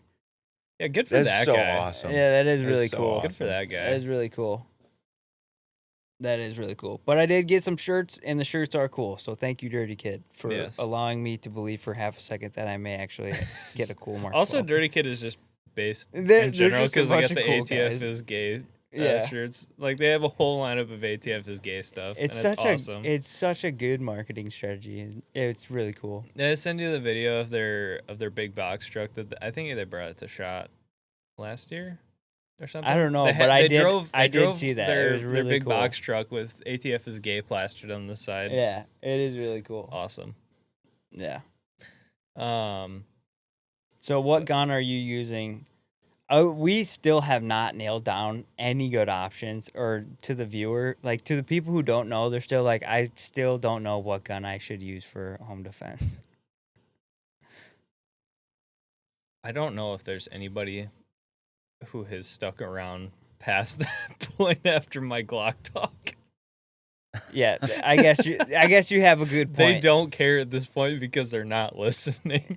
Yeah, all the people who don't have guntism are long gone. Probably never even clicked on this Yeah, so they're video. But yeah. if there is a off chance that there is someone out there who doesn't know, I guess I did say, just buy Glock 19. It buy a Glock 19 with a light, but again, it does depend on your circumstance. Your most effective tool is either like a 12 gauge shotgun with some buckshot or a slug, or a rifle. I think, dude, you're gonna be hard pressed to not have, especially when you have drywall, 2x4 walls. How are you not gonna have over penetration? It doesn't matter what round you use. Right. Yeah. It just depends on your ammo choice too. Then at that point. Well, buckshot's gonna go through. Yeah. I would argue a hollow point 9mm. I think a hollow point 9mm will go through. Yeah, so you're pretty much if you want like 0 over penetration period, you're gonna have to get like a subsonic hollow point 22. It's basically a pellet gun. Or like birdshot. Yeah, at what point? Yeah. I guess at what point is your threshold where it's like you're no longer using effective rounds? Yeah. Which is why I say, screw that. Just get buckshot or slug in a 12 gauge or a rifle. If you're in that situation where or a pistol caliber carbine. That would be a good option. Well, which is why I said my choice. An SDK from Ronin Arms. RA5 SDK. Gosh, this is literally just gonna be an in ad for Ronin Arms. in the tan FDE Cerakote with the M-Lock handguard. Speaking of ineffective rounds for home defense, did I ever tell you about that one dude I put a generator in for a few years ago? Hey, check out my 40 cal. No. No, he was telling me about his home defense. You get my Oakleys for that. He was telling me about his home defense shotgun, and he's like, "Yep, I have it set up the same." Birdshot. No, yeah, yes, we did. That's what he said. He says, "How did you get into this conversation with a client?" Well, I was at his house, and I'm I'm working on his panel, putting in it. What are you here for? Yeah. Didn't you call in a generator install? Yeah, no. So I'm talking to him. Obviously, he's like, "Oh yeah." I'm like, "Oh, why are you putting in a generator?" And he's like, "You got to be prepared for anything." I was like, "Yeah, makes sense." And he's like, "You want to see all the MREs I have in my basement?" Dude, that's pretty much exactly what he did. It went from be prepared, so I'm putting in a generator, to I am stockpiled for the apocalypse. I'm like, all right, cool, man. And so that just naturally turned into like, I was like, oh yeah, I'm into guns too, and like, what are you rocking, stuff like that. But he was telling me about his shotgun. He's like, I do the same thing. First, it was just Joe Biden. Yeah, buy a shotgun. Buy a shotgun. Yeah. He's like, I load in birdshot. It's the first round coming out. He has a strategy of yeah. Oh, dude, just listen. Dude, is the last round Dragon's Breath? Everyone dies now. That's the third round. That's the third one? Holy dang. Crap. Yes, third round. 0 to 100 real quick. Yeah, he's like, yeah, it's birdshot and then another birdshot. Just I throw 2 out just to intimidate. I'm like, okay. Intimidated by blowing their face skin off. Yep. I don't think birdshot's really doing that much. It's gonna hurt a lot. Yeah. It's gonna sting, and most people are probably gonna be like, I don't want any more of that, and probably stop, I would guess, but it's still a person with a functioning brain, if you're on like meth or something, probably not. Also depends on where. I was waiting for him to get through this entire progression, and like he has 12 rounds of like, nails, slug, like all this that's stuff. Pretty much how it went. It was like birdshot, dragon's breath, slug.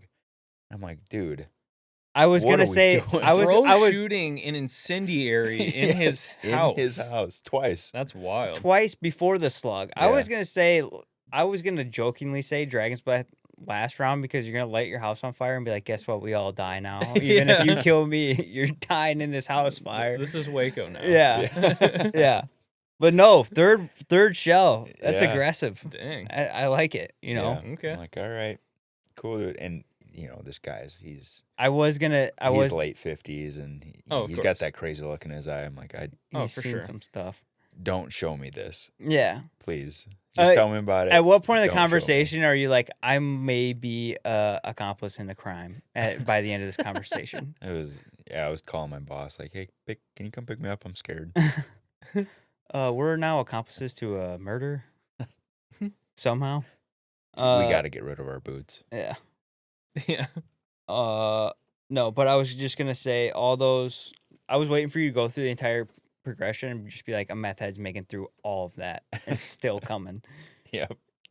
Okay, so back to birdshot though. Like I Like I you still think said- you're gonna get penetration through with birdshot. overpen I think if through you're, drywall. I think if you're standing from me to you Yeah. and I shoot, I mean, if it hits you, it's gonna stop, and that's probably the case with most rounds. Like 9mm, you're probably not gonna go through someone and a drywall wall with all the stuff inside. I don't think birdshot would even make it through a human. I don't think it would either. No, That's what I'm saying. yeah, I'm saying, oh, but okay, like yeah. I'd say, like straight up, you miss and you hit straight drywall. Like I still think you're probably gonna go through No, I in think certain I sections. I think it'll stop when it hits the other side of the drive. It might go through the first pane, but once it gets to the other side of the 2x4, there's no way. You don't think if I grabbed my shotgun and shot this If- wall right here, it would go yeah, through and if you're hit? like 2 feet away, sure. And it also depends on the choke too. Well, Like, I'm if you I'm just- saying Luke. Well, yeah, if you Luke take your- shotgun. You could probably stand at the other side of my house and shoot at a wall, and the pattern's gonna do this. Yeah, but like if you just take your choke tube completely out, like yeah, there's no way.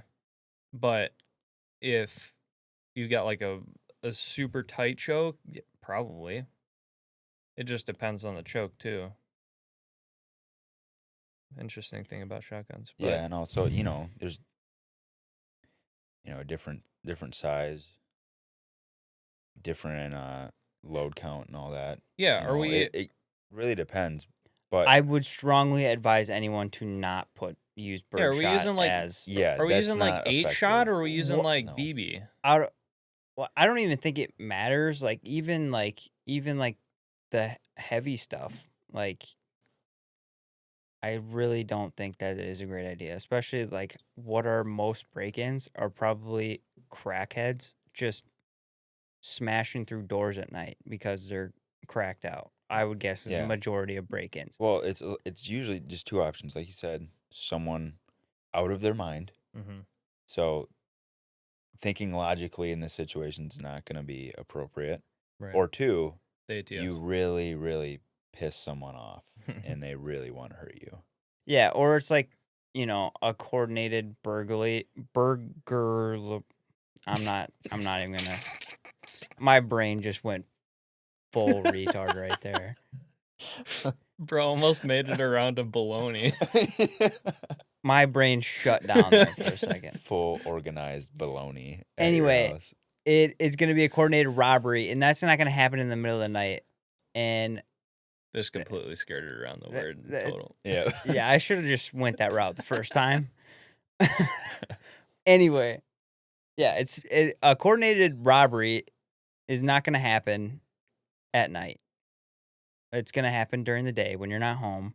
If it's If a it's a intentional planned thing, they're not gonna go while you're there. yeah, I mean, Unless they're like really brazen, I guess, and they want to kill you in the process. and most of the time, you catch them, you point your gun at them, and they're probably going to be like, all right, I'm out of here. Yeah, 'cause they don't wanna If go to they're jail. smart. Right. Yeah, they don't want to go to jail or get shot. No Yeah. way. They're probably going to run. It's like cool. Homeboy's Xbox isn't worth that much money. Yeah. Yeah, I mean, you see those videos all the time. Those guys, they'll put masks on, hoods up, kick in a door, and as soon as there's a shot, they're all just sprinting. scurry like sprinting away. roaches. Oh, yeah. Yeah. and do anything to get away from it. 'Cause if you show any force, I don't even think most you of the have to time, shoot most of the time. I think Yeah. most of the time they see a gun, It's they're like, not oh, they're not really well, even just the expecting. presence of somebody, they may not even think that somebody's there, and then they see, oh, somebody's home, and then they're Mhm. just like, okay, I'm not so dealing with yeah, that. so even applying force is usually gonna, solve your issue. However, if you are going to use force, you should be using the full extent of that force. Yeah. Like you shouldn't be, using birdshot, something that you're like, okay, it might stop them, it might not, whatever. No, this is like you're playing with life here. Yeah, well, If you're it's gonna shoot, you have to. this isn't Ready or Not where you hit them with a beanbag round and then they put their hands up and then you handcuff them. It's you're gonna play a game of life I don't know, with homeboy. your You shoot me in family. the stomach with a beanbag round, I might give up. I'm just saying in general. I mean, how many Yeah. people? I mean, we have you when you get into that situation, you have to assume that person intends the most Yeah, yeah. amount of harm No, to I you, get you. especially if you have like children. I'm thinking about me as a regular person getting shot with a beanbag round. Yeah, that would make me quit. Yeah. I'm not dealing with that. Yeah, I mean, But also, I don't have you're the also mentality of somebody who would go rob somebody. right. You're not, someone who's either A, extremely desperate to the point where they feel like they have to rob people or B, on Selfish drugs. enough. So, Yeah. that's that. But But yeah, I agree with what you're saying. If you have the option, you need to use the most effective option so what available to is you. that? I would say if I'd say a rifle. you go 223. Yeah, I would go with my, rifle. What if you have kids in the house? Because in my mind, 223, if someone doesn't have armor on, it's still gonna go, even if it goes through that person. Yeah. Where 9 mil, I don't think is really gonna go, much past the person if it does make contact with that person. Mm-hmm. And depending on where it hits on them, if it hits a bone or something like that, it might stop in them. Right. But So I would say 9 also, mil. you have to consider like ballistics too. Like a 9 mil. I've seen so many police videos of dudes just getting absolutely dumped with handguns, and they still go, whether Well, they're on drugs or whatever. at least you could be to the point where, like, let's say it is, at least with the 9 mil, you do have that option of, if you have your training down and you shoot that person, in, the midsection, A Mhm. zone, you dump a bunch around, you do have the option of turning the light switch off. You know what I mean? And that doesn't matter how much drugs you're on, it's over. Like there Right. is the off button that you Yeah.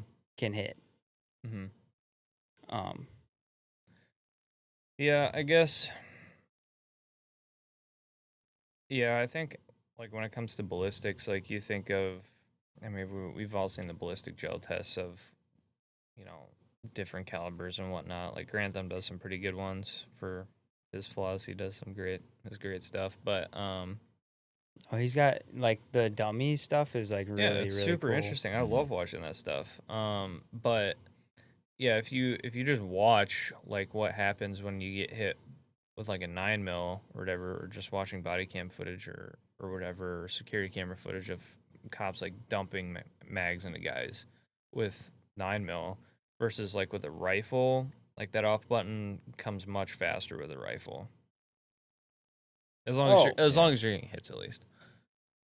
But well, I'm saying the off button, and what I'm talking about is you hitting someone in the head, and it doesn't matter oh what yeah, what no, yeah, caliber you use. right. Um, No, I guess I'm talking about like center mass yeah, shots. no, you're definitely gonna kill someone faster. Mhm. But again, 223, like you, depending on the rounds, like dudes in the military talk about green tip. They'd Yeah, be don't dumping a bunch of rounds of green tip into somebody, and they're yeah, not your going down. round selection is definitely important. Like the difference between 9 mil and 223 is vast, but it also depends on what type of those you're using too. Right. Like if you're just using regular ball 115 grain 9 mil and 62 grain green tip 5.56, like, yeah, those aren't going to be your most effective options. You're going to need some like Spirit Gold Dot, um, hollow points or whatever. Then you can really put in some work with that stuff. Yeah. But yeah, round selection matters too. Yeah, I would say, I guess, to wrap the whole thing up, there's a couple different options you can go with, and there's so many factors that go into that decision. It really comes down to what your personal situation is. If you're still here and you're actually even worried about our opinion, we're not ballistic experts. We're not LE professionals. We don't have any military experience. We're just gun nuts who just have nerd out on this stuff. Mm-hmm. And what we found in our situations, Yeah, how we approach it, and we have different situations, like living situations and everything. Like I have kids, so I have that to factor into everything and stuff like that. So you really have to kind of look at what your personal situation demands and what you're comfortable with. There's a couple, good options that are right there. I'm like you said, 223 that's the most firepower you're probably gonna have.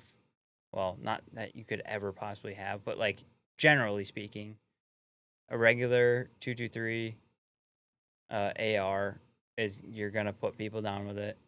9 mil, you can go PCC or you could go with a handgun. And then there's the shotgun conversation, which is a whole different can of worms. So you have to kind of figure out. you buy a double barrel shotgun, like old Uncle Joe said. I mean, if Yeah, you're I gonna would get a not do shotgun, that. I would get one. I would get one that has more than just 2 rounds before Although you have to that's like, reload. yeah, whatever you do, make sure it's something that has multiple rounds. That you Yeah. can, A side by side Ye- double barrel coach shotgun. yeah. So don't do a double barrel shotgun. Be extra based. Be like a cowboy. Some sweet coach side by sides. Oh, that'd be pretty fun. I need one. I thought about getting one for a while. I might. I was really hoping that the short act would pass, so that way I could buy one and just like chop it off at like 8 inches.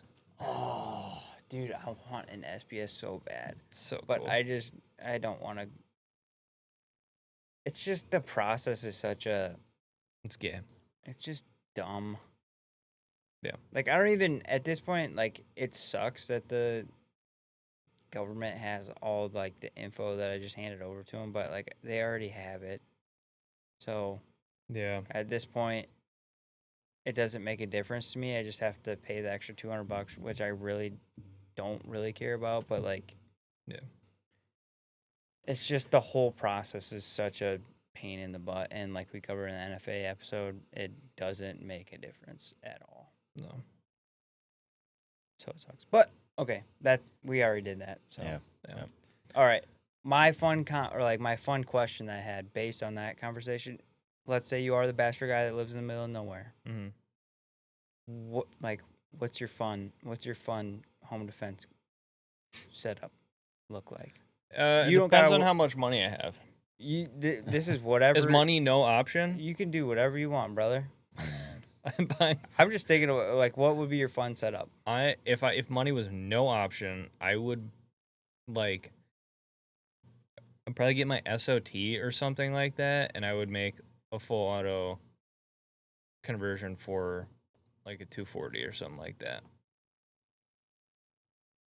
I don't even think you have to have SOT for that. to make it a machine gun. For 240? Yeah. When were those made? I guess unless you could buy a transferable. I was saying there's probably several transferables you could buy. Sure, I buy a transferable 240. I'm gonna say And I put it on a tripod right at the end of my hallway. I was gonna say that's exactly what I was gonna put. I was gonna have a dishka Dish in the hallway, dude. That was gonna be my fun setup. Yeah. Everything funnels to my bedroom, and I'm just gonna have like a That's what I would do. giant steel door that rotates to get into my room, and it's just like once it's shut, all I have to do is just open up the hole. Dude, be like Tachanka from Rainbow Six Siege back Yeah. in the day. Dude, automatic turrets in all corners. That's what I'd do. I'd just booby trap my house. It's a steel lock door, but you lock the person in there so they can't get out once they come in. Yeah, it It's would just be Dragon's like, breath. And then you have like little doors that open up and all the Claymore Roombas come out. dude, that's what I'd do. I'd just booby trap my house. I would just have like a automatic automatic smart locks on my house, so the second a door shut or something like that, I'd just have springs on my hinges and spring them shut, and then they just automatically lock, so that way you ain't escaping, or at least not in time, and just booby trap it. Just mess I with just them. have claymores it'd be everywhere psychological and warfare for sure. just trip mines and punji stick traps and stuff like that. They They have a nice little welcome mat on my front porch with a punji stick trap at the bottom. they Kurt Cobain themselves. I think you guys are forgetting, as the founding fathers intended. Cannon at the end of the hallway, Grape shot. full of chain shot or silverware. Just forks and spoons. Yeah. Dude, can you imagine just a bunch of spoons coming at you, dude? Gosh, dude. That would Yikes. suck. I'm just so bad. picturing this in like a graphic sense, like the actual effect of getting spoons launched at you at like just the speeds that you would have coming out of a cannon, like just spoons just literally lodging themselves into your femur and like between your ribs and stuff like that. Like that is diabolical, dude. It'd be like that scene from Tommy Boy when the EMT shows up. Man, it's been so long since I seen Tommy Boy. Luke, you know what I'm talking about. Yeah. Yeah, you guys. when he's doing the Yeah. he's trying to do the sales pitch. Yeah. The EMT comes out. Yeah, it's been so long since. Oh, I seen yeah. that movie. Yeah, there you go. Yeah, from Pirates of the Oh yeah. Caribbean. Yes, that one. Yep. Yeah, that's like light work compared to what a cannon would do. Well, they shot Like, it. They shot it It from a was cannon. it was in from the a movie. cannon. Yeah, but that's like barely poking him in the eye. I'm talking like, It was for a movie. dude, that No, would it'd be like horrible. like sink itself into like your guts and stuff. Like that's crazy. Oh, dude, it would.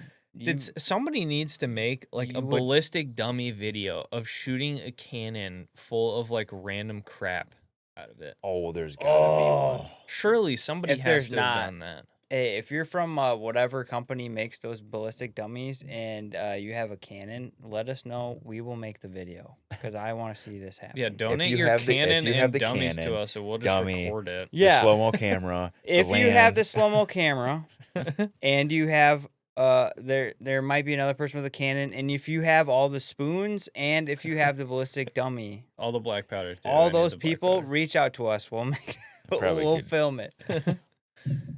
I would love to see that though. Yeah.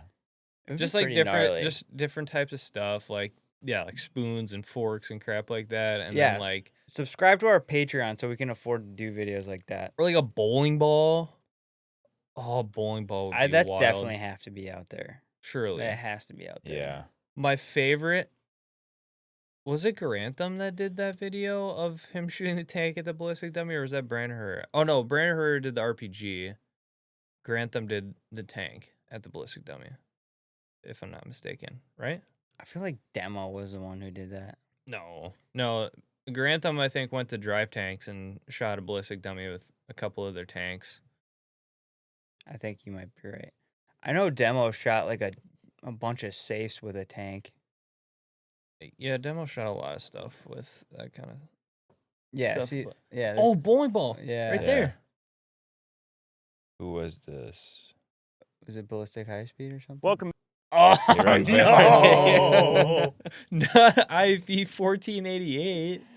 No! Get him off! Get him off! Get him off! Oh my gosh! Wait, go to the ballistic high speed. To the left. Left.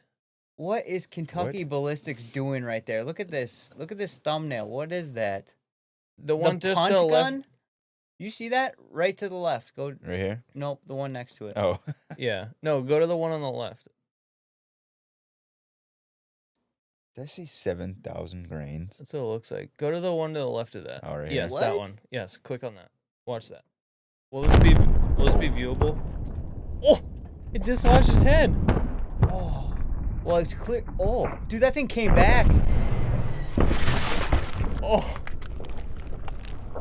Oh, my. Oh, that's insane. It just Whoa. shredded his head right off. That's insane. Oh! Perfectly centered shot. Vaporized him. It's clearly viewable because we're actually watching it on YouTube right now. Well, Oh, these dudes only have.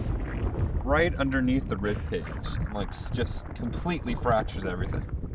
Oh, this is a account Oh, that that just makes me ripped feel off Oh, Ballistic some yeah. kind of way. video not by me. Spine out the back. Yeah. And Yeah, the head is ballistic Alright, just pause slowly that. rotating. Okay, that video's from Ballistic High Speed, not this Yes. Dempy's guy. At Ballistic least High they Speed's video. made it bold. Like these are not. This is not my video. Yeah, I was Yeah. gonna say this. And they got the thing in the corner. But Yeah. yes, that was Ballistic High Speed's video. Yes. Very cool. Very cool. Fascinating. Well, now my Right. my thoughts of what a bowling ball does to a human body getting shot out of a cannon. Awesome. The The- Cannoneer. Dude, you know what Cannoneer. I want to see is I want to see what the cannon does. It sounds What's up, so guys? My name's sickening. Jonathan. This is my Cannon, and thank you for tuning in to another episode of The Cannoneer. Thank now, you, today we've got Cannoneer. something Very that you guys cool. have been asking us to shoot. Silverware, kind of just Cannons are so sick. I want one. Dude, you could just buy one.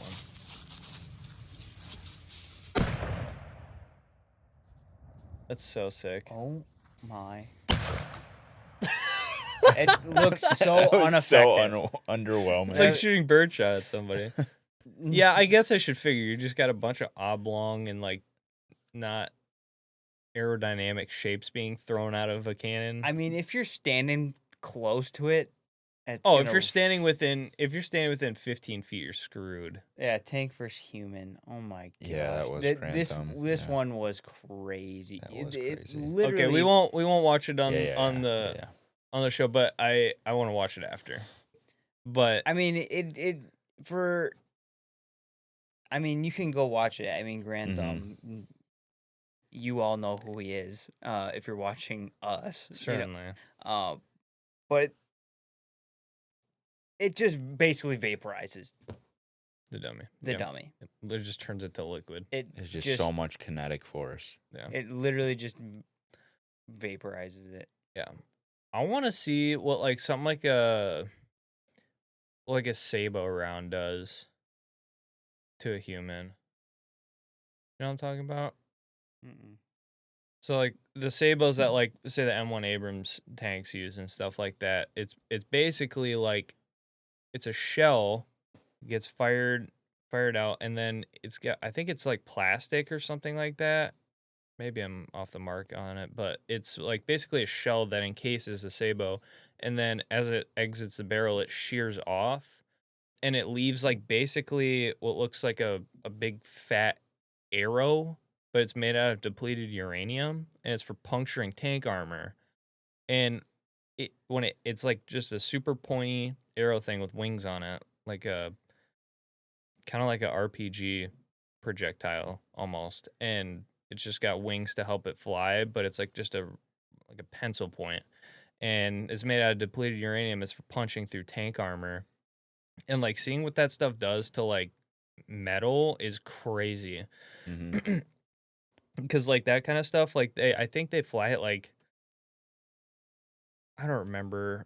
It's like something absolutely ridiculous, like a mile a second or something absolutely bonkers. I don't know, but anyway, it's it like is just meant for like punching through tank armor, and it's like I've seen videos and pictures of what it liquefies the metal with just the sheer kinetic force and the density of the metal being shot. that it just liquefies and vaporizes the metal, and it just punches through, and the kinetic force that it creates just causes explosions on the inside of the tanks and stuff. It's fascinating. I think it would just be the same thing, because a rubber dummy or a human or whatever, just squishy. Yeah. So there's a point where it doesn't matter if you're going, X speed or double that. It's going to be the same thing, because it's just a fast moving object just flying straight through, Mm-hmm. and it's just going to vaporize that soft tissue. Yeah. Yeah, But, like, I to mean, what extent, though? Because, like, at some point, it's got to be, like, to where you just turn it into, like, non-existentness. Like, sure, Well- like, if you remember the Grantham video, it it blows them apart, like, Mhm. instantly, and it Yeah. just turns them into wet flesh. But, like, at some point, there has to be so much heat created from that impact that you just get turned into carbon instantly, pretty much, you know? Yeah. I mean, it's probably pretty close to what happened, like with the Grantham Yeah. video. Like, yeah, there was like, I think there was like some like what would be considered skin Just chunks. chunks, but like I think that is probably different than like our actual skin chunks and flesh. Like I feel like that stuff burns differently. Oh yeah. Yeah. So like I'm sure. I'm sure it's probably worse on humans.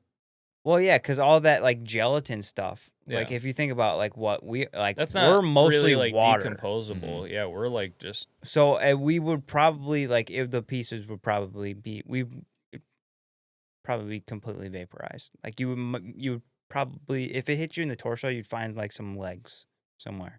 Yeah. Like just imagine you're standing up and then you're just legs are there afterwards. Yeah. Probably what it'd be like. Yeah. Like cartoon. Yeah. Yeah, it would be cartoonish. Yeah. Gruesomely cartoonish, but yes.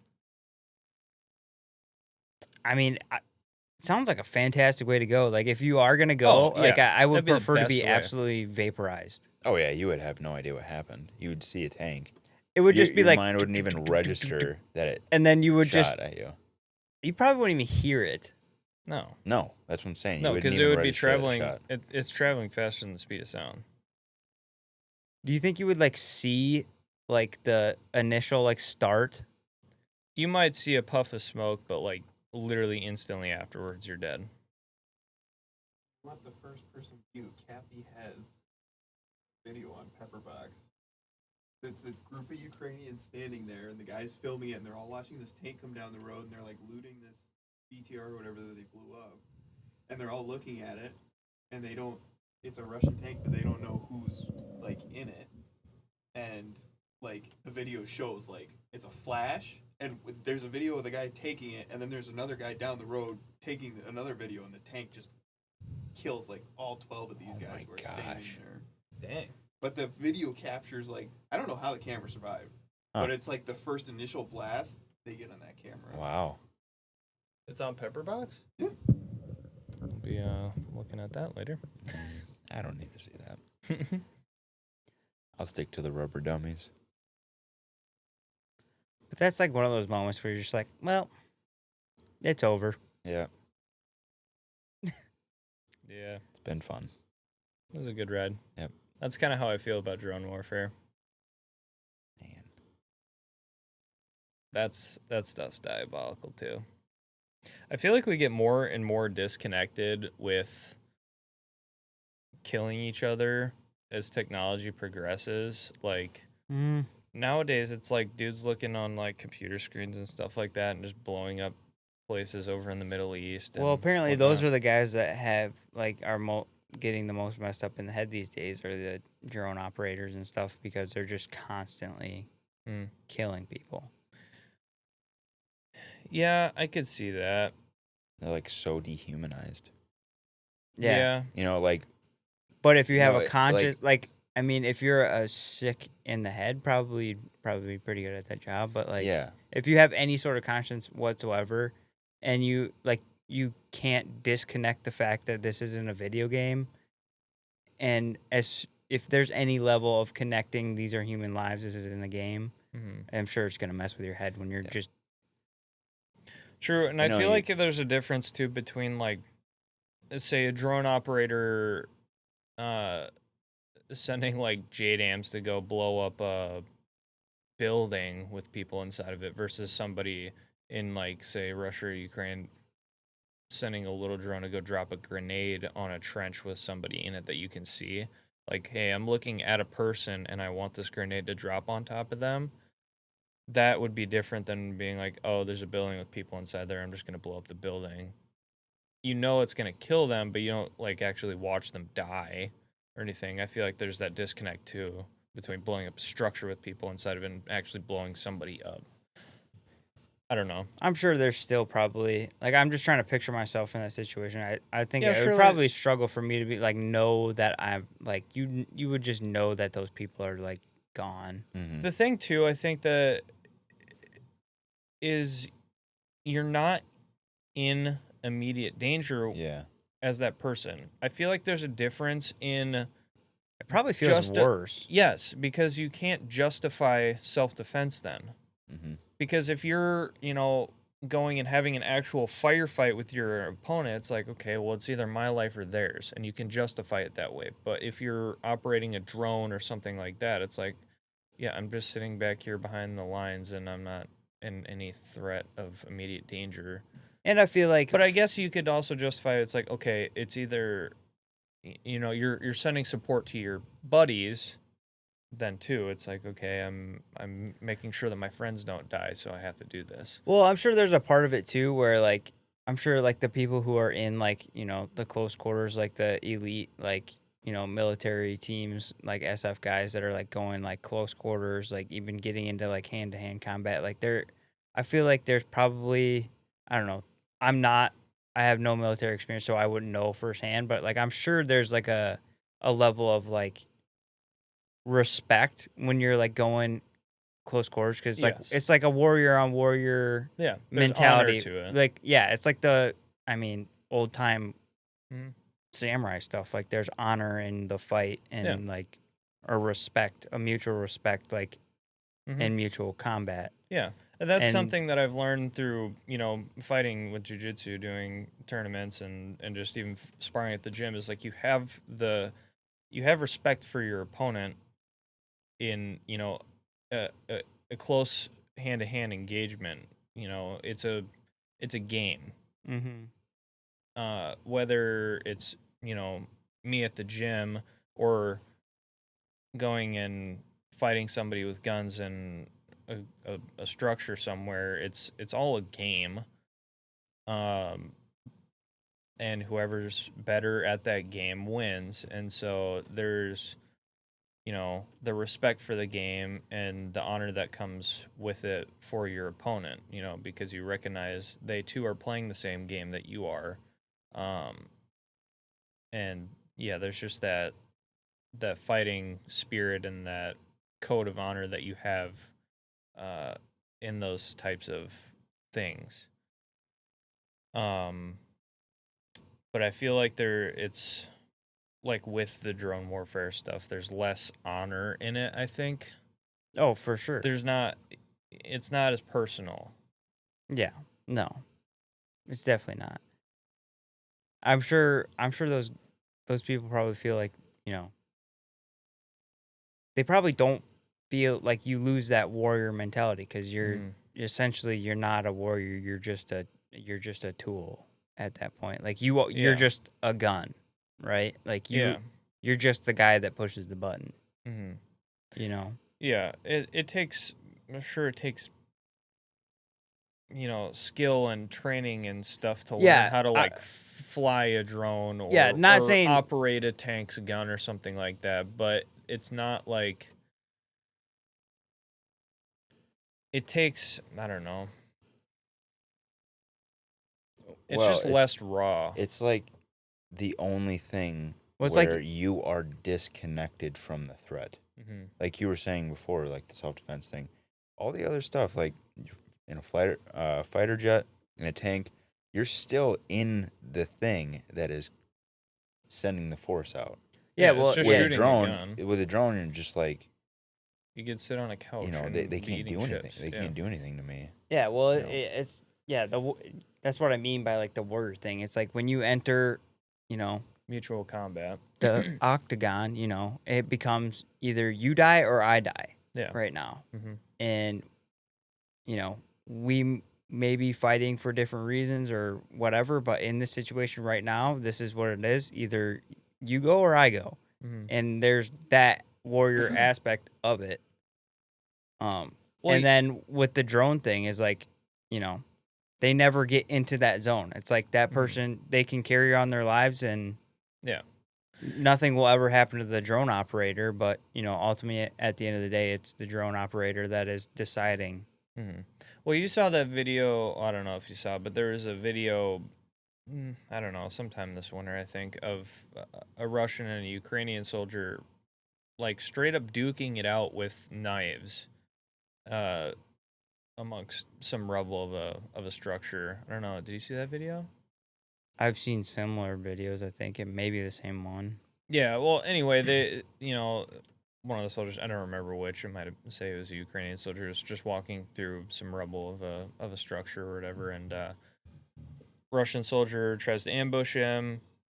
Gun jams up, or he runs out of ammo or something like that. Ukrainian soldier loses his gun amongst the chaos, and uh, they both end up just pulling knives out on each other, and they're just like duking it out, stabbing the crap out of each other and stuff like that. And I believe at the end, if I'm not mistaken, the winning soldier, I don't remember which, told the dying soldier, that it was a good fight and that he was, the best opponent he could have asked for. Yeah, yeah, I've seen that video. Yeah, but it's like there's a honor to that and a respect that you have for your opponent. Yeah. And it's just, I think that's just nature. As a man, that's just nature. It's just a game. You and I are both playing it. Yeah. One of us has to win. I mean, that, dude. And there's no hard feelings if you lose. It literally goes back to like what we were talking about, the home defense situation where like, I mean, I would say majority of men, if you're like a real man, are like, you think about that, especially if you are like, you know, you have a family and you have a duty to protect your family. Like, those are thoughts that go through your head. I mean, it doesn't matter. It doesn't matter what it is. There's always a level of like posturing between men. Like, even if you're in a casual conversation, as soon as you like meet someone new, like it's like it means nothing to us. To this guy? It means nothing to us, like, because we just are doing it all the time. But it's like, you know, is this someone that I could be like threatened by or whatever? Like that is just an instant thought. That's the first thing that registers in our brain, like all the time. Yeah, is like, is this someone that is a threat to me, or like, you know, basically, can I take this person? That's like, and it it's a quick, even, like, instant thought that you have. It doesn't even need to be necessarily physical violence either. It could be something as simple as my car is better than this guy's car.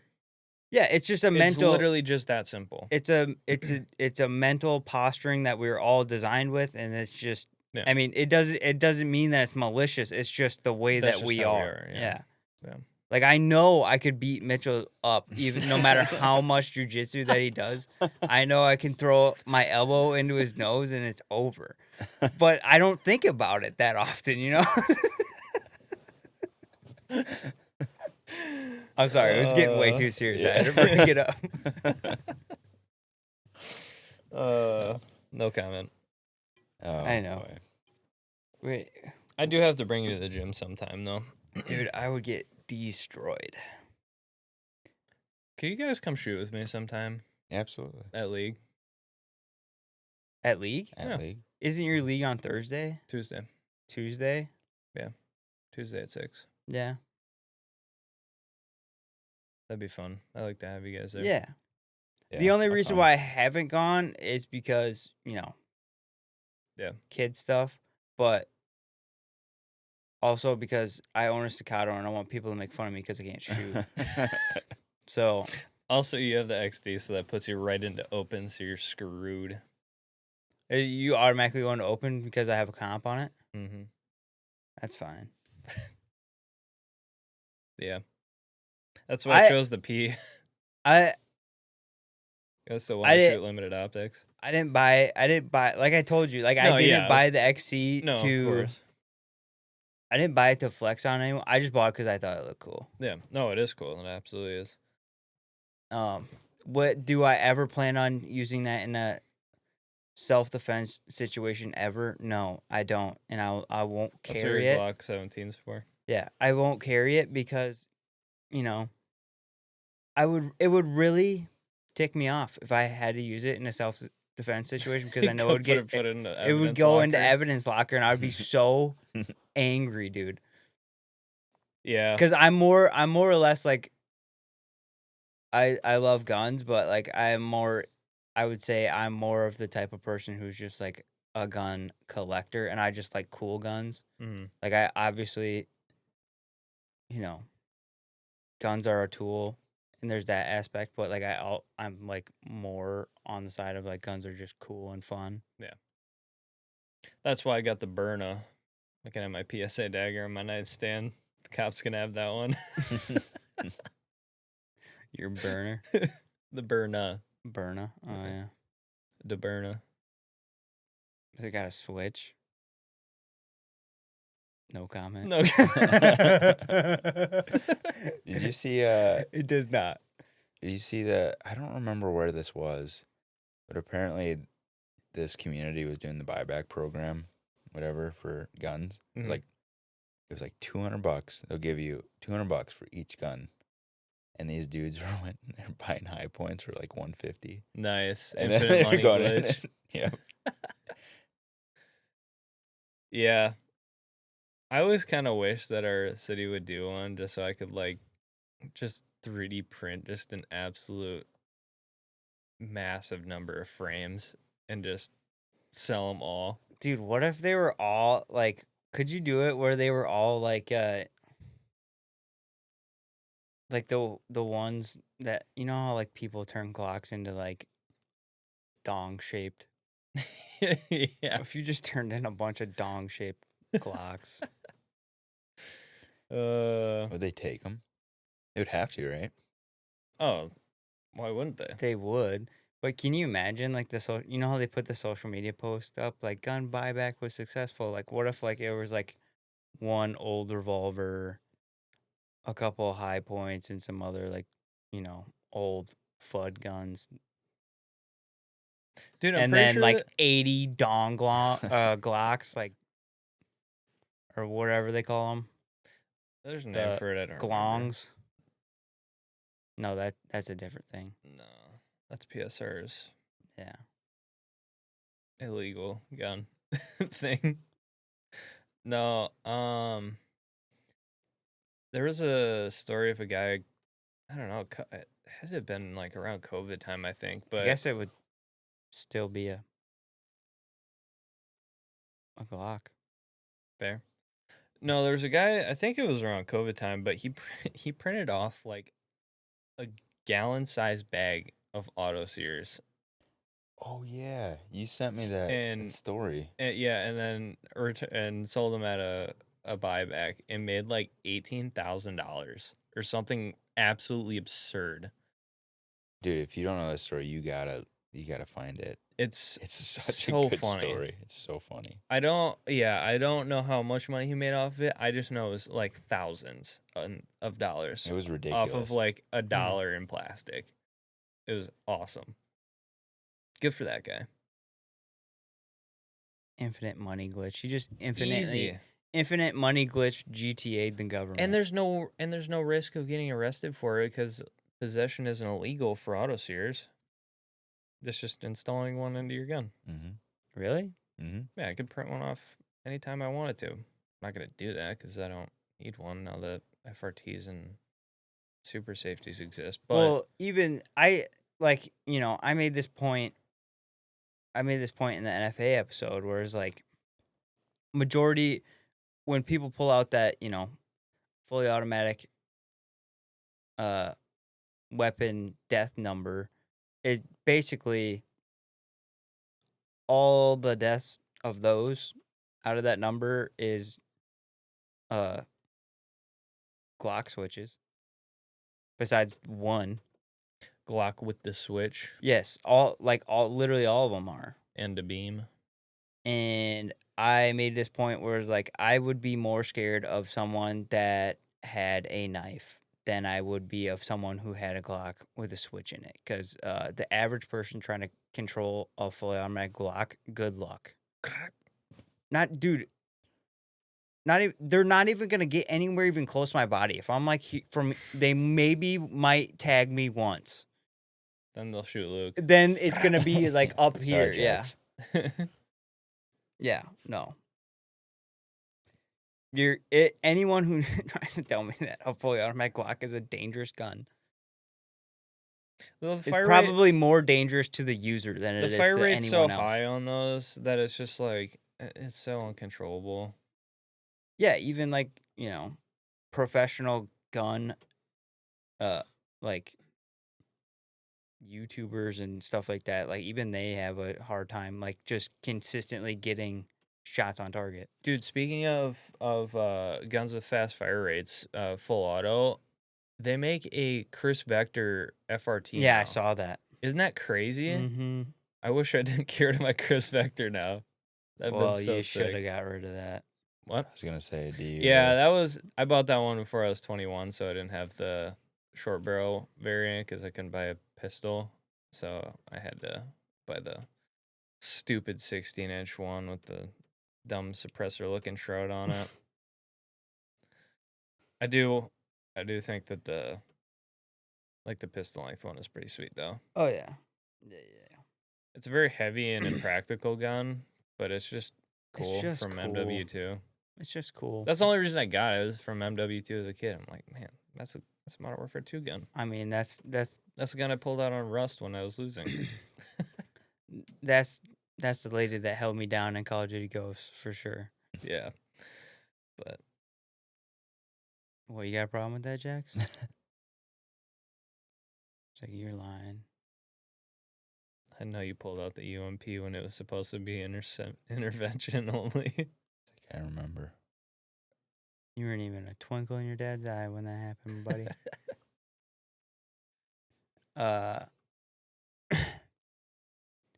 What time is it? It's 10. Do we have time for a philosophical question? Yeah, I think so. So I was Do we? I don't know if it's even philosophical. It's just something that I was getting mad thinking about the other day. Well, That's your standard for Phil. Fair. Yeah. I gotta remember what it was though. You gotta keep talking while I think of this. well, how- is this completely just ramble talk, or are we? I Is mean- anything kind of making sense? Yeah, if you're, it's been pretty like. I mean, yeah, we're at plenty of offshoots, but mainly we're talking about like effective weaponry. well, if you come to this podcast seeking coherent explanations and scientific data, those are maybe never happening again because the amount of editing that I had to do in the NFA episode was so just the amount Yeah. of editing. And Well, I mean, that's not what the podcast is about. Like you said, we're not experts in anything, but we're here just to. we're here know, to make things fun, but we make it fun. do have a lot of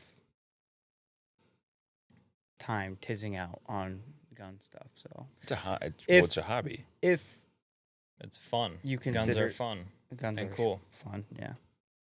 Especially my Gordy clone that's coming along. There you go, your suppressor today. Yep. Good old Allen Engineering. Yep. I remember what I was thinking about at work the other day. I don't know if I thought about this long and hard at work, but I don't know if I'm going to be able to get my thoughts out as clearly as I thought I had them in my head when I was at work Mhm. earlier this week. But I don't know even how this came about. Maybe it was just because like the whole immigration issue is starting to flare up again. But I was kind of thinking about like uh around like the 4th of July and stuff, because you know it's been like a week since the 4th. But I was thinking about like, you know, the people that are here in America that don't celebrate, you know, the 4th of July and think that America's bad and whatever. And now this isn't gonna be me being like the boomers, like, oh, if you don't like it here, get out. Oh, don't do that. What? I just put a post up about it. That's exactly what I put in for a post. What? Oh, if you don't like here, get out. Yeah, that's exactly what I said. I said if you're the type of person that's literally crying every single 4th of July about how America sucks, then just move already. So that's what I was thinking, but I wanted to expand on that a little bit. So when you come to America or you live here or something like that. Oh, that's what it was. It was kind of the lie that I think about America being the great melting pot of the world. So when we started off, we came from European countries over to here and started a new country or whatever. And initially, the country was fine because most immigrants came from civilized nations with Western culture, laws, rule and order, and Christianity was the biggest one.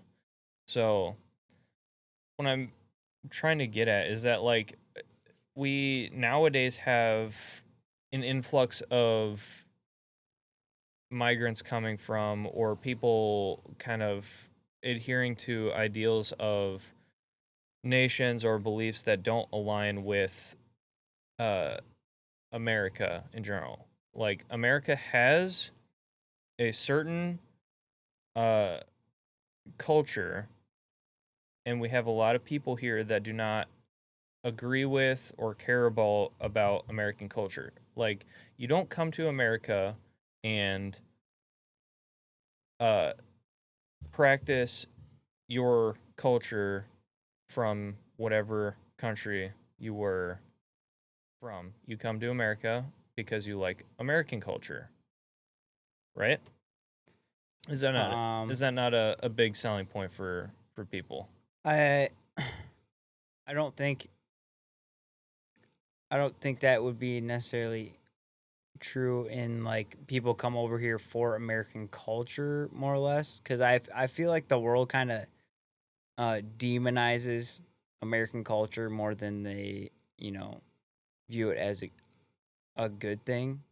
Yeah, I think the rest of the world like actually they want hates us they like because extracting our wealth and we're the best. So I think when people come here, it's because they're looking for better opportunity. yeah. Like a living situation wise, like you know, I don't care what anyone says. Like America is still like it's the center of the entire world. Yeah. Like, and My it's losing its grip on that because people are coming here yes. and bringing their ideals from the country that they Yes, came from. that's my point. Is you come to America, you when you're here, America has its structure and its ideals and its beliefs and its culture and its identity. You don't come here and get to just decide, "Oh, I don't want any part of that. I'm just going to do my own thing," because that's how we get all kinds of problems. And this has gone for countries all over the world for literally centuries and millennia at this point. Uh, like you, America has an identity, and that identity used to be, and I hope that it still is, you know, Christianity and its focus on God and the idea that we are given inalienable rights by our Creator that the government is not allowed to restrict. And we have the idea of life, liberty, and the pursuit of happiness. So, like, coming to America, say, as, somebody from a third world country or whatever over in the Middle East or Africa or something like that. You don't get to come to America and demand that we adhere to whatever beliefs you have. I actually saw a post earlier where there's a community primarily Muslims where they were like, "Hey, we don't like people walking their dogs cuz dogs are dirty in Islam." It's like, "No. If you don't like dogs, you can go back to the Middle East, but we're not going to do that here. A lot of people in America have dogs, and if you don't like that, don't be here." Well, I would say like some people might hear that and they would think that you're trying to say that you come over here, you have to adhere to Christian views. No. And I wouldn't say that. I don't think that's what you're saying, but I'm saying some people might hear that and say that that's what you're trying to say, but I think ultimately what people forget is that like the people who founded this country were all like Christians, and like this country was literally started with Christian values, not saying that everyone that comes to this country has to be Christian, but like You don't have to be a Christian. In fact, actually, you can practice whatever belief or religion that you want. That yeah, that's is one the of First Amendment. that is one of the things, and I think a lot of things that people miss is like Our laws are based off of the Bible, yeah, or the principles held up in the Constitution come from the Bible. that's what I mean. Like there's a lot of, you know, Christian values that go into the foundation of how this country was set up, and that is That's mostly because Christianity is primarily kind of based upon like freedom, like in the fact that like, you are who you are, and come as you are. Like that is a saying in Christianity, is like there's nothing wrong with you being free to like, be how you are, but there's also certain principles and values that we adhere to that you can't violate. And if you're coming from somewhere where that doesn't align with you, well, that's too bad, because there's a reason why this country is on top, and it's because we have these values and these morals, and that's what led to ultimately freedom in this country. Yeah. And I think just that because you don't have freedom in your country and you're coming over here to get freedom, uh, why would you implement the ideals that lead you to not have freedom in your country, yeah, right? I think that the viewers might take what you said the wrong way when you were talking about Christianity is kind of like, oh, be free to be who you are kind of thing. Yeah, Like, yeah. yeah, we're not saying like, hey, you're fine just the way you are, or whatever. Actually, the core principle of Christianity is you are a bad person, but you have been reconciled by Jesus Christ, and you can try to make yourself better. Ultimately, you fail, but you've been granted forgiveness. We're not saying like, hey, you're perfect. Don't change who you are. Yeah, So Come just as you just to are. clarify that. Come as yeah. you Come are. as you are, don't stay as you are. Yes, exactly. like we all suck. Yeah. No, I just wanted to clarify that in case people Yeah, got confused and by that. yeah, I kind of realized We don't that go as to I we don't was- go to a leftist church. We're not progressive Christians. Yeah, I would. Yeah, I guess I did say that. You're right. I did say that wrong. But like, the foundation of that is what I was kind of Yeah. more or less getting to. Was like Right.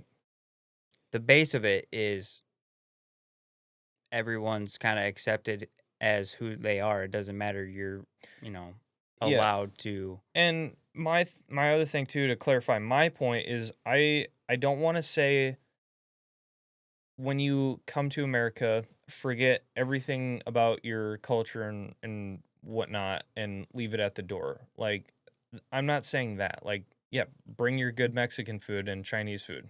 Awesome. We love that stuff. But don't bring the ideals of your government here. Don't bring don't bring stuff that is diametrically opposed to the American identity, right? Like, yeah, there's a huge difference between bringing the culture and like the cultural side of your where you came from Yeah. and the political Yeah. ideals that you Like, came from. yeah, There's a giant difference between cultural stuff and political values because most of that stuff is socialist, communist bullcrap. yeah, And that is kind of like, the goal of, unfortunately, what we've allowed in the country is we've let Yeah. a lot of commies just yeah. do Well, whatever it's they want. like, cool, Abdul. I'm glad you can marry 13-year-olds as like a 47-year-old in, Yemen, but we don't do that here. Okay? We don't want any part of that, and that's actually terrible, and we condemn that, and actually you'll go to prison. So, Will you though? well, depends on how much political power you have, but you know what I mean. So the way I look at it is kind of like a marriage. We like to say that diversity is our strength. You hear that a lot. But like looking at a marriage, a good marriage, the two people are going to be extremely diverse. You have a man and a woman. Men and women are different. very much different, right? And it's that differences that make them a good pair. Yes. However, their values will be exactly the same. Mhm. So they bring their differences, Mhm. and those differences that they have are shared with each other, And they make everything better. and they make a good pairing. Yeah, you make because two halves where of the a whole. man lacks, the woman excels, Yeah. and vice versa. However, if you don't have the same values, it's not going to be a good marriage. No. Yeah. So it's the same thing with our country. Like when you come into America, there is a set of values and there's a set of laws. If you uphold those values and follow those laws, you can benefit from them. Mm-hmm. And our culture, we don't really have a set culture. Bring your culture, bring your traditions. But if they oppose the values and laws of America, you have to then leave those behind. Mm-hmm. If you want to join in, there's some sacrifices you have to make. Yeah. And that goes for anything. Yeah. Well, yeah, and it goes back to like same thing, like you said, a marriage. I like sushi. I love sushi. My wife hates sushi. I'm with your wife. I don't eat sushi unless I'm with a group of people that like sushi and she's not with me. That's just how it is. All You're right. gonna eat it with me. Yeah, you're not going to. Right. I'm Come not gonna home I'm not and- gonna force her like every Yeah. time we go out to eat, like, hey, let's go to a sushi bar. Right. Every now and again she's like cool with it as long as there's like, Another option option, yeah. for her, but like I'm not like strictly going to sushi bars every time we go out because then she would be like, I don't want to go out with you anymore because all we do is eat sushi and I don't like sushi. Yeah. So, Right. communism is the sushi of No, we Wait, like no, sushi. you like sushi. Yeah. Well, in this scenario, I would be the communist, right? Yeah. And Oh she- yeah. You're forcing her to then eat the communism. I'm forcing her to have a commie value. Which is weird because you would, go hungry if it was communism. Well, I would go hungry if communism was sushi because I wouldn't eat it. Well, there would be no sushi. Fair. Communism it is was less akin to sushi and more akin to like a BP hot dog. Are we That's really been on the gonna roller for, like- gonna dive into the details of my metaphor? Sorry, it was not a strong enough metaphor for you guys. But It's I more just thought it was akin- funny that you use food as a metaphor for communism. Yeah. well, I was trying to think It's not like in my brain of like something that I like really Yeah, gave yeah, up when I got married, and I guess like if I really came down to it, it'd probably just be sushi. yeah, communism is like not quite like sushi, but maybe more like the poop on the toilet seat of the sushi restaurant. I don't even know where that came from. Anyway, we're gonna move on. We're gonna move past that. But I think that's ultimately the goal of, society is bring down Western culture in America and the values, because that's all these people here is America's bad. America's bad, but ultimately they come to decide, well, America gives me the best opportunities. I'm going to go over there. But when I get there, I'm going to complain about. It's because America allows them to do that. Mhm. Yeah, because we've That's- allowed communism to erode our values as a society. It's not even communism. It's I think everything that's not America culture is communism. So that's just my overarching. that's fair. I that's- think it's even worse than that. I think it's just demonic influence. Yeah, and I would say that you're probably correct. I mean, if you really, I look think at if it. we get all the way down to the root of it, probably. I don't know. You think Karl Marx wasn't a demon? I would be careful with that because, don't downgrade the level of evil that a human is capable of committing without Sure. demonic influence. Sure, but I mean, we battle the flesh, we battle the world, and we battle the adversary. So it's not always just the adversary that we battle or causes evil. It's also the world, because the world is corrupt. And it's also the flesh, which the flesh is also corrupt. And we have to battle all three of those things at the same time. Well, couldn't you argue that that stuff came from that's what I was gonna say. demonic influence? Because when Eve, took the apple, that was essentially Yes. So Eve was deceived by by, the demonic influence. and the result of that However, was, she still chose to make that choice. Yeah. Adam still chose not to lead his wife, right? So it was still the flesh in that, along with the demonic influence. So Satan, the serpent, can't be blamed 100% for the first sin, Fair. We do have because free will. Eve and Adam still made the choice. And because of that, now the world is corrupt. The world is dying. The world is full of sin. Men, lead your wives. So we have to be careful when we blame everything on demons. But we also have Yeah. to be careful because demons are real and there is influence from demonic spirits. Yeah. So it's I this would- balancing act of yeah, trying to recognize what is where. yeah, and I guess that is a good point. I would say, like, the more that you like look into like the whole culture side of like America and like the forces that are pushing against it, that's like all foreign influence. And if you look at big the big name that's The big nose. the big force that is acting against America culture, I would say if you really render that down, that's majority of a really evil agenda, in my opinion. Mm-hmm. All that is kind of rooted in evil. Yeah, yeah.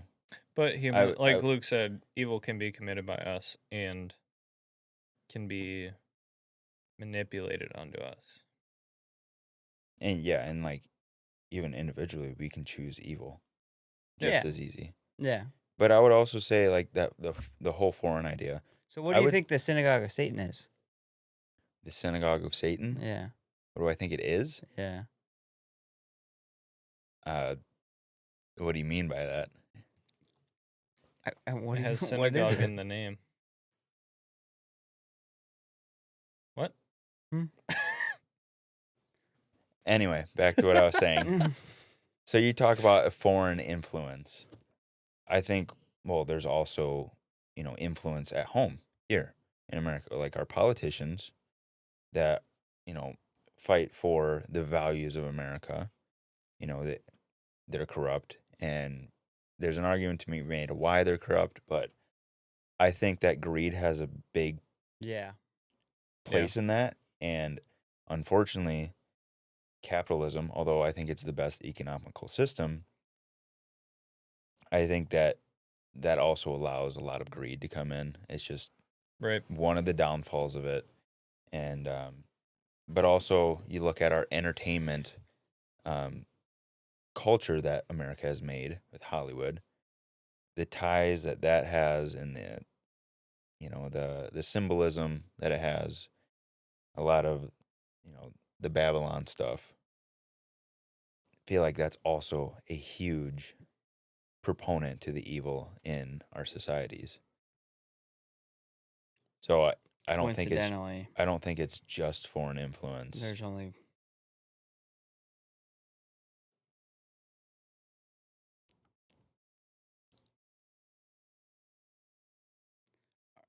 should we just move on? Yeah, probably should. Bo and I both have stuff to say that we probably shouldn't.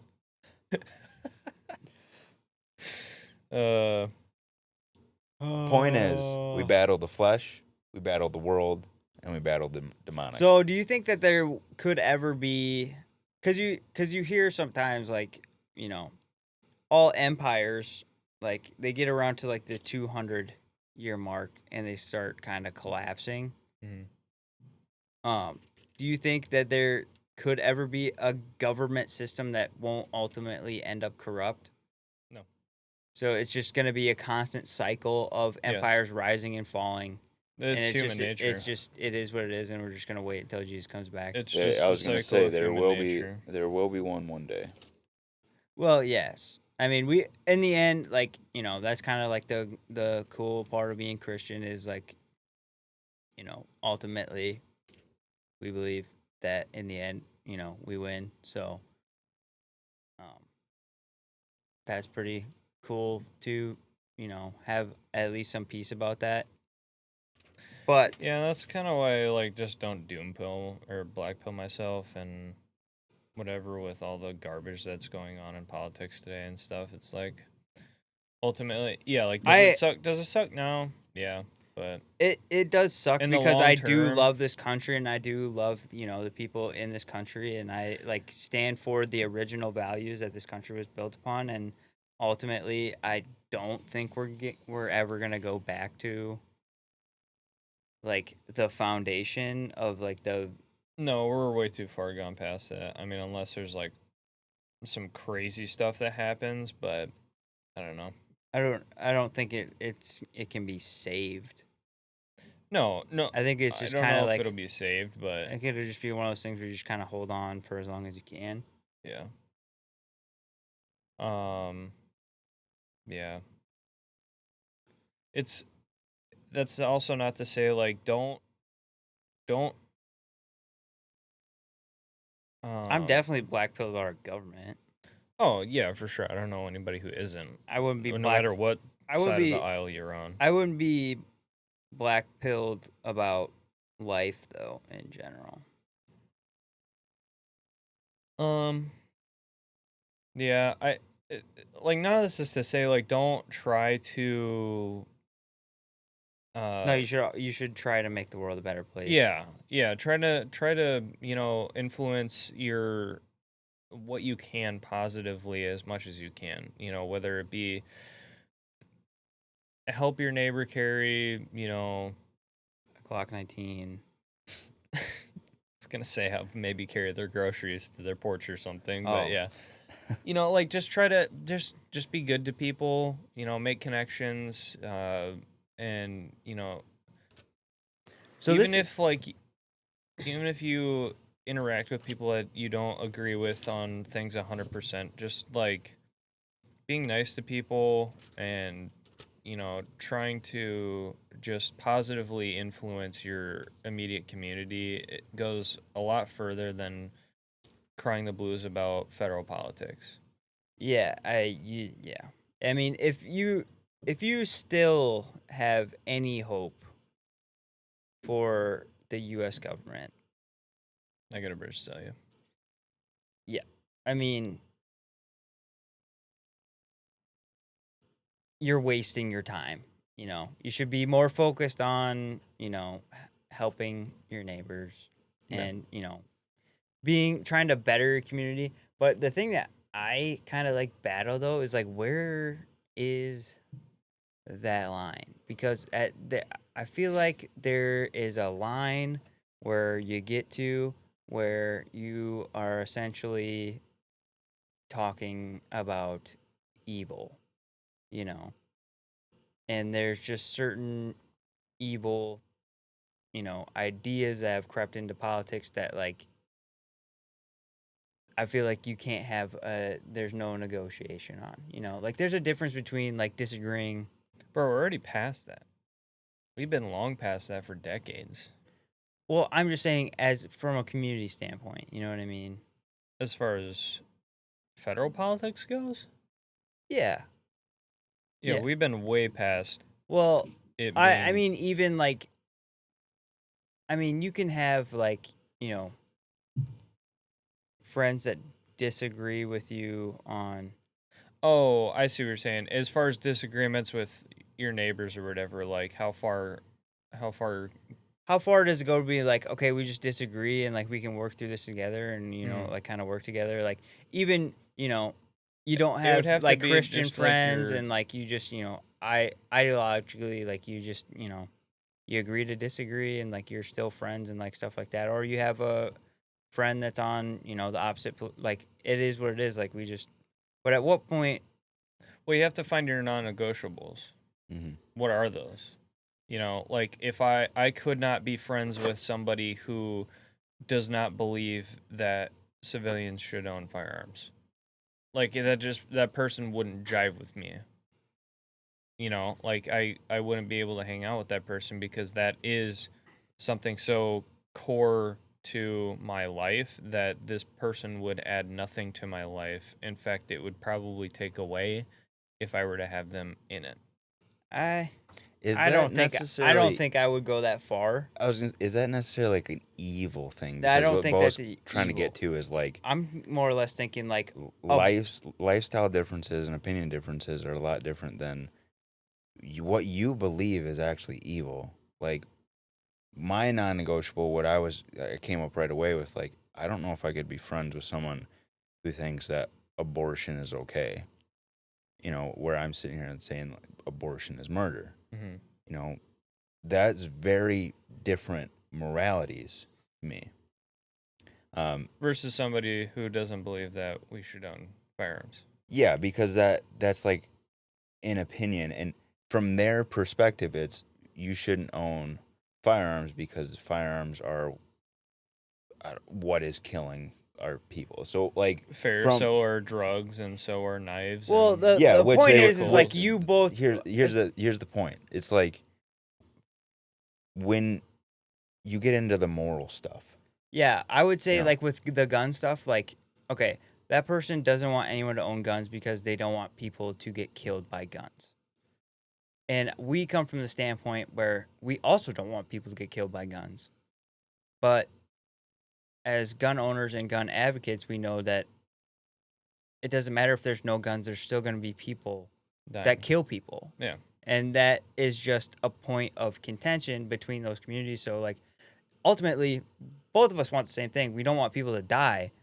But, on our side of the aisle, we just believe that, people are still going to die by, people who are doing bad things. And we would rather have guns to protect us from those people that are doing bad things. And those people think if you get rid of guns, then all the bad things would stop. And that is where that. So ultimately, you both want the same thing, Mm-hmm. but you just disagree on, how those things happen. Where, like you said, abortion, like, because I do have friends that, are shaky on the abortion thing. And I'm still friends with those people, and they might not necessarily be like openly like for it all the time, but they're not necessarily against it. You know what I mean? Yeah. And there's like there's a gray area there. So like I wouldn't necessarily go that far where like if someone is like pro abortion, I wouldn't be friends with them. But from a moral standpoint, I cannot I cannot get behind that being okay to me because ultimately I believe, you know, life starts at conception, right? So like it doesn't matter what level it is, you're still taking a life, you know.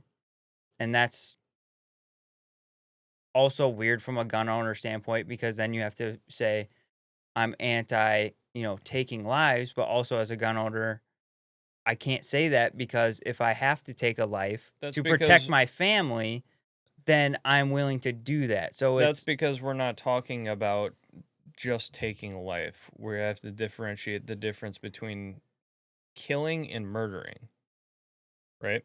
Mm-hmm. I can, right. as a Christian, the Bible doesn't say thou shalt not kill. It says thou shalt not murder, and it's the intent behind it.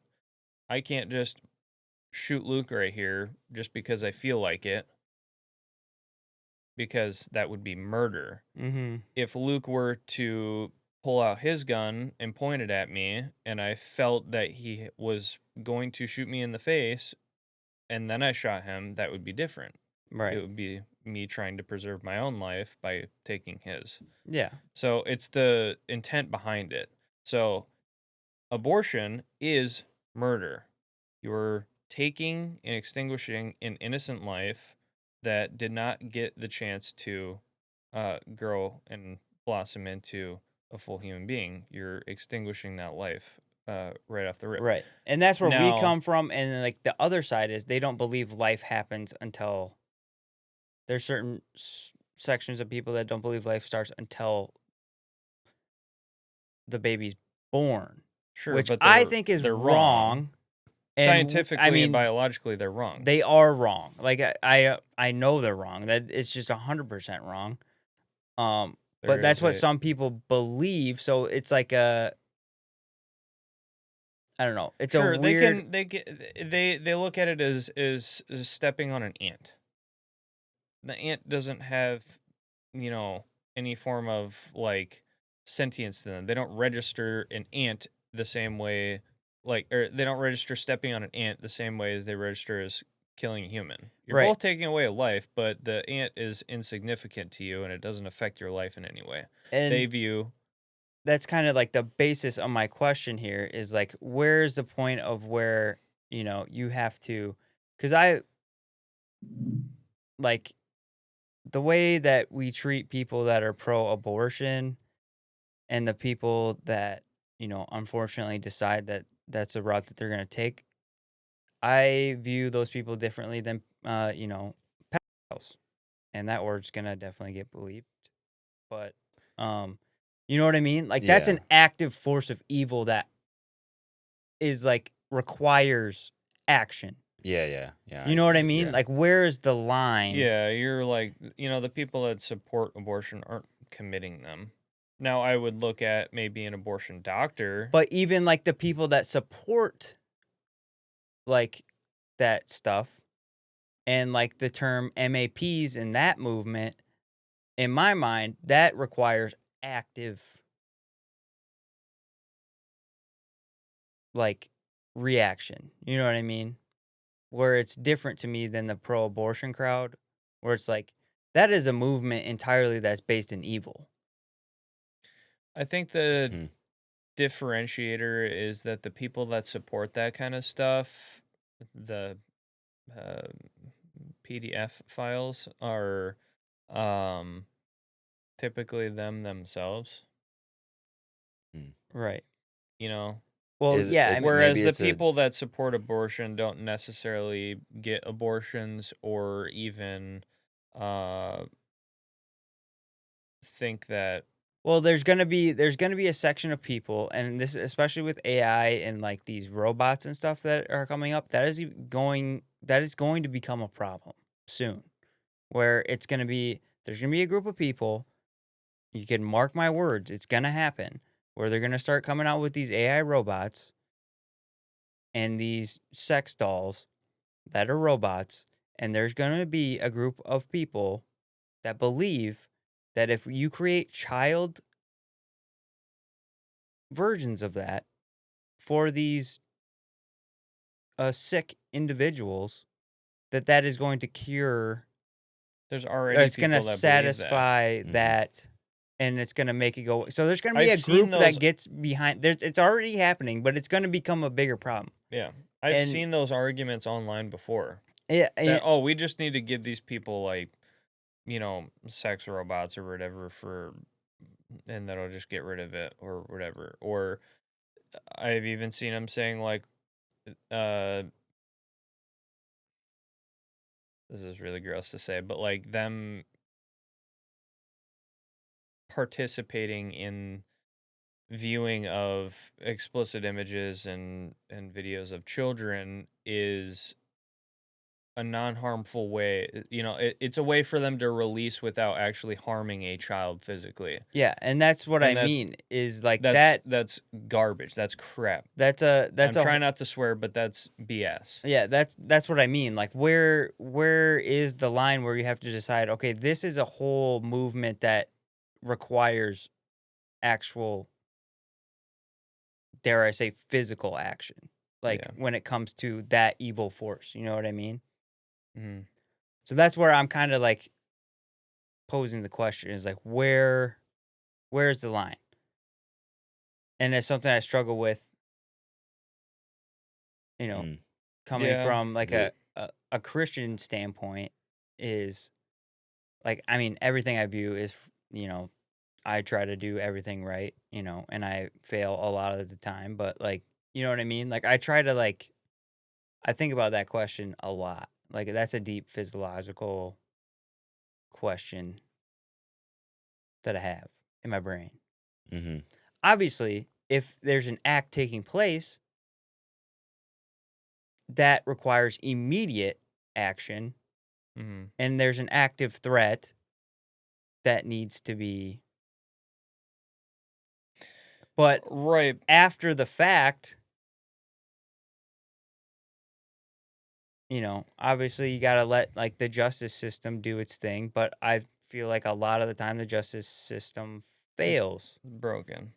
But also at the same time too, as Christians, as somebody who believes in that abortion is murder, where's the line for me to say that we need to arrest abortion doctors? You know, if I like, where's that line?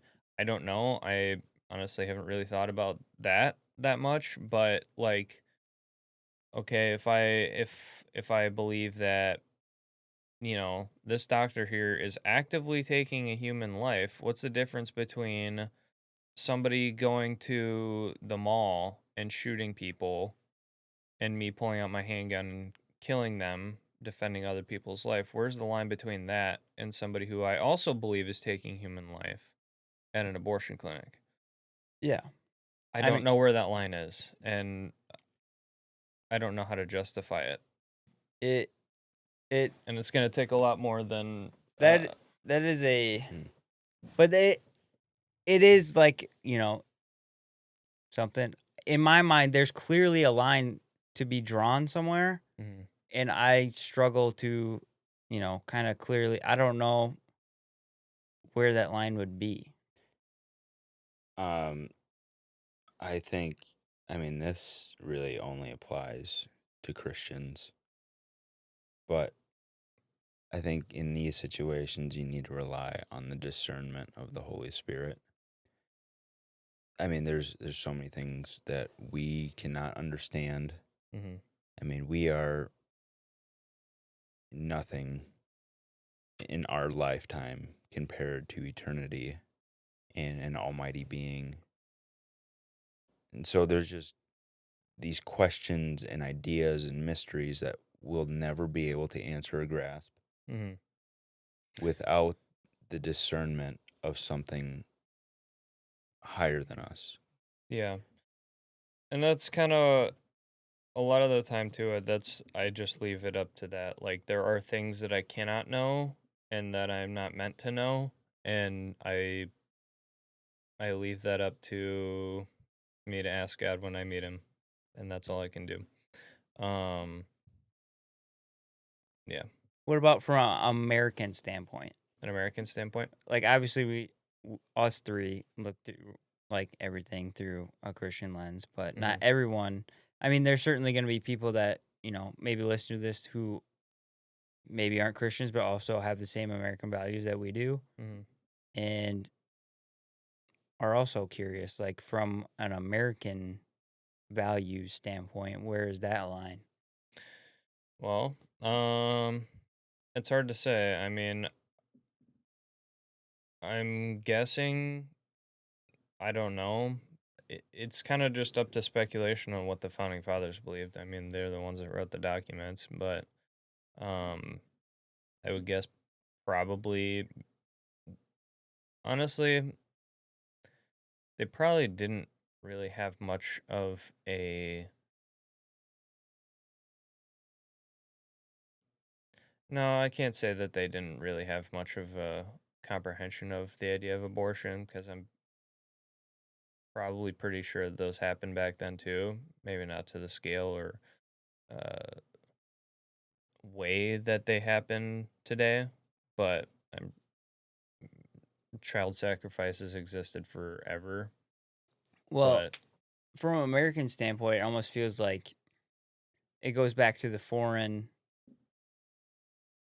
I don't know if it's necessarily a foreign influence that is purposefully, yeah, inserting that into our media and perpetuating that movement. And like, there's, you know, other foreign influence like Islam, mhm, who's doing the exact opposite of that, having more children mhm. than we are. And like, look at Canada. Like, Muslims are taking over Canada, Yeah, and it's already starting to happen in communities of America. So are those two things like, coincidence, and it's just happening by happenstance, where it's like, American culture is, murdering babies if you don't want them, keeping the American population down, and, you know, as a result of that, the Muslim ideology moves in, and their ideology is having more children, and that's growing their population as our population is decreasing. And those two are just coincidence that are I just don't working in tandem with one another, or is it, intentional. intentional by I design? think it could be both. I think it could be. I mean, if you look at Islam, the the foundations of it are, I believe, at least semi rooted with um they are semi rooted with demons, correct? If I'm not Mm, mistaken. yes and no. Yeah. It So gets a little iffy. it does get a little iffy, but they are definitely not for God. So there's at least that. Well, they think they are. They think yes, but in our Yes. worldview they are not. Yes. But so I'm talking like strictly American view. Like, we can make a whole episode So on. I think overall, what you're asking is if when there's problem in America, that is a moral problem. Because when you have differences of opinion, it doesn't really matter. We're really talking about moral. When you talk about like you said, the PDF files or, you know, killing babies, whatever it is, those are moral issues. And now, us as Christians, our answer is go to the Bible. What does the Bible say? Where do we get our morals from? You're talking about, okay, what if you're not Christian? We're just talking about an overall American thing. Just leave religion out of it for now. Oh, well, I I'm think, not saying leave. I'm not. well, yeah. I know. I know. I'm just trying to simplify it a little bit because we're kind of all over the place. Yeah, yeah, But yeah. if we're looking at just simply American, how does an American respond to these things? Where does an American draw these lines? Well, if it's moral that we're talking about, a moral argument, well, there needs to be a spot where you draw morals from. So if you're Well, it's not, more or less like I'm talking about, like, if you take, not that you should take the morals out of it, but if you take a step back and you kind of look at the big picture, and you look at the values from, like, like a country's culture standpoint, you know what I mean? Like American values, like freedom and all that stuff. yes, it is tied to Christianity, and the foundation of the country was, you know, built off of that. But as like you can still separate the two. Like it's not exclusively, if you're American, you have to be Christian. You know what I mean? So if you look at it from a country standpoint, like we're just talking about foreign power. We'll just dilute it to foreign power. If you look at America as the superpower of the world, and you look at foreign influences into America as a culture, where do you draw the line where like, you know, this part of your culture, like that's a foreign policy that we can't accept. Comes down to constitution law of the land. So when the Which is country was based founded, in Christian morals. yeah, but when the country was founded, the Declaration was written up. We have, and nowadays we have, Bill of Rights. We got all these amendments. We have the law of the land. We have different laws in the states, regardless. But if your foreign policy or your culture comes in and is counter to that, whatever it is, that's where you have to draw the line. Like Mitch was saying earlier with like child marriage.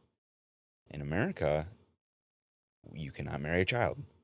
It's just, that's the law. That's what one of our laws and one of our values are. If you're coming over from your culture where you can marry a child, you have to leave that back where you came from. You're coming over here. That is a line in the sand. You cannot cross that line. And it's just kind of, that's how it is for everything. If you're wondering where is that line, you have to look at the laws. You have to look at the Constitution. It's not necessarily. Well, then you get into the juxtaposition of when we look at freedom is like no one. I'm trying to I don't want to say something that I don't necessarily mean or make something sound like I'm saying something that I don't actually mean, but it's like I don't want to compare like abortion to bodily autonomy, but that is the argument, right? Is that the government is telling you what you're allowed to do with your body, and then you have murder of children. In America, we do not have 100% freedom. We don't have true freedom.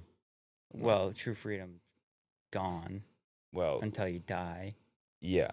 So we don't have true freedom. We have a lot of freedom, but we don't have 100% freedom. Like we have first, less freedom as the days go by. First Amendment, I am free to say what I want. Well, the other side of it is you are not free to take away that freedom. You know what I mean? So like just because you are free to do some things doesn't mean you're free to do everything. Right.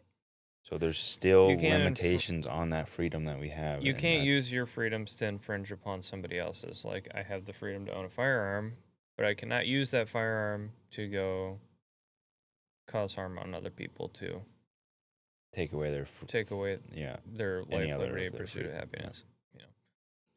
So that's like kind of where like I'm trying to like figure out if that's a foreign influence or a cultural influence. No, because we have. Well, you can talk. You can even dial it down to taxes. Like that's a level of freedom that's being taken away from the American populace that keeps growing and growing and growing and growing. I mean, if you really dial into the nuts and bolts of that, that could be considered a foreign influence as well. Not necessarily, because the founding fathers did have some variation of taxes. I mean, they did have to fund a military when the country got started. So, but then you have to look at, okay, why do we have to have so much money for our military? It's because we're going to fight wars for other countries. Originally, it was for defensive wars. Nowadays, it's for whatever That's we what want to. That's what I mean. Like, we have to But increase now our military budget because we have to go drop bombs on Iran because a certain country told us we have to do that. Right, yeah, no, I'm not arguing with that. I'm just saying that, like, the founding fathers weren't completely opposed to the idea of taxes. They were opposed to frivolous taxes and taxes without representation. But the idea of taxes has existed l- literally forever. And, uh, I mean, Not saying you shouldn't pay your fair share of taxes, especially if you're from the IRS. We pay our taxes. yeah. But, I'm talking about the why why do they we pay have to. taxes? Why do they have to keep getting increased? And like, not necessarily Well, because looking they at. don't care. They don't care. I mean, they don't. It's all greed. It goes back to greed for them. They want the money for whatever it is, political favors. Say like, okay, well, I was given $25 million this year by X nation's you know fund to schmooze me to get some JDAMs over to this place or whatever. It's like, okay, I need to figure out a way to make that happen. So I'll vote on this bill to get some more JDAMs and F-16s over to those people.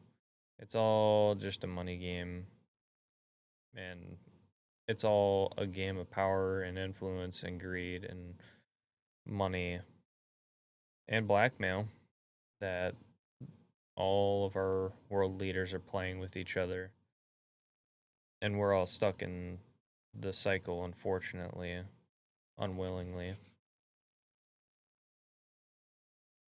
But yeah.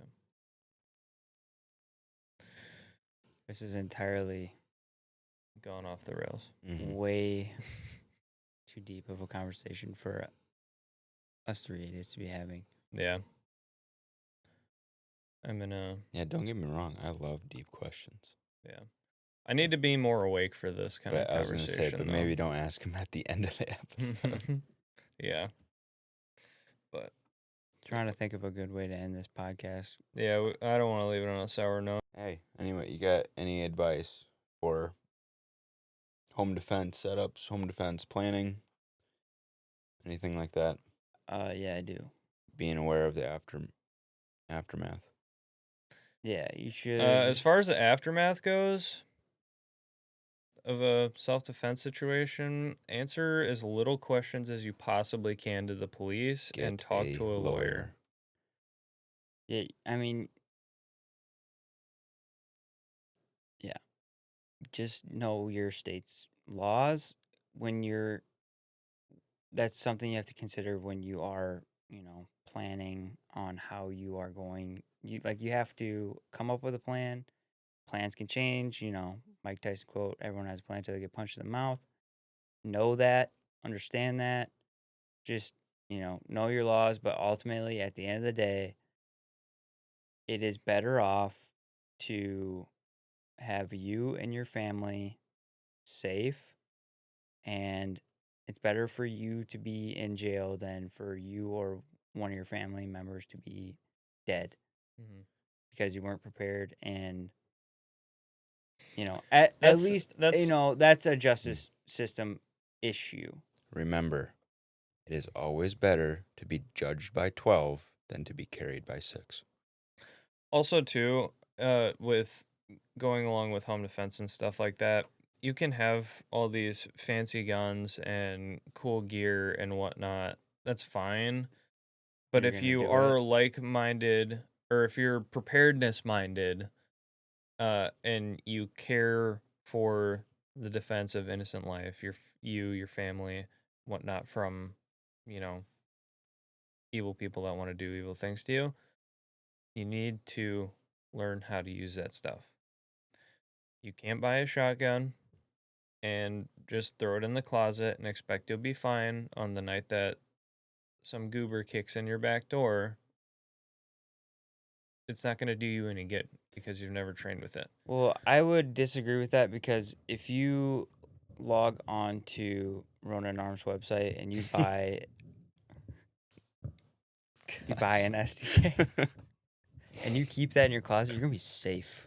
Because you know what? As soon as you bring that thing out and there's someone in your house, they're gonna be like, dude, this guy means freaking business, and he's just gonna walk right out. So you won't even have to go to jail or nothing. On a real note, though, please train with your guns, and I don't mean training like 2 boxes of ammo a year, and you're done with your gun for the year. I mean, like, actually train with it. Go to the range, shoot a couple 100 rounds a month, if that's in your budget, I guess, and if not, dry fire because it's free. It literally costs you nothing to dry fire your gun. Practice drawing from your concealment holster. Practice manipulating your gun. Just sit on the couch and dry fire at the bad guy on TV. Something. Just get comfortable with your gun. Very comfortable. And make sure you know how to use the thing. Because otherwise it's just a paperweight to you. That's all I got on that. Get a flashlight. Go shoot a match. Go shoot a match and just find out how bad you actually suck. Dude, I've ended Game of Thrones plotline so many times.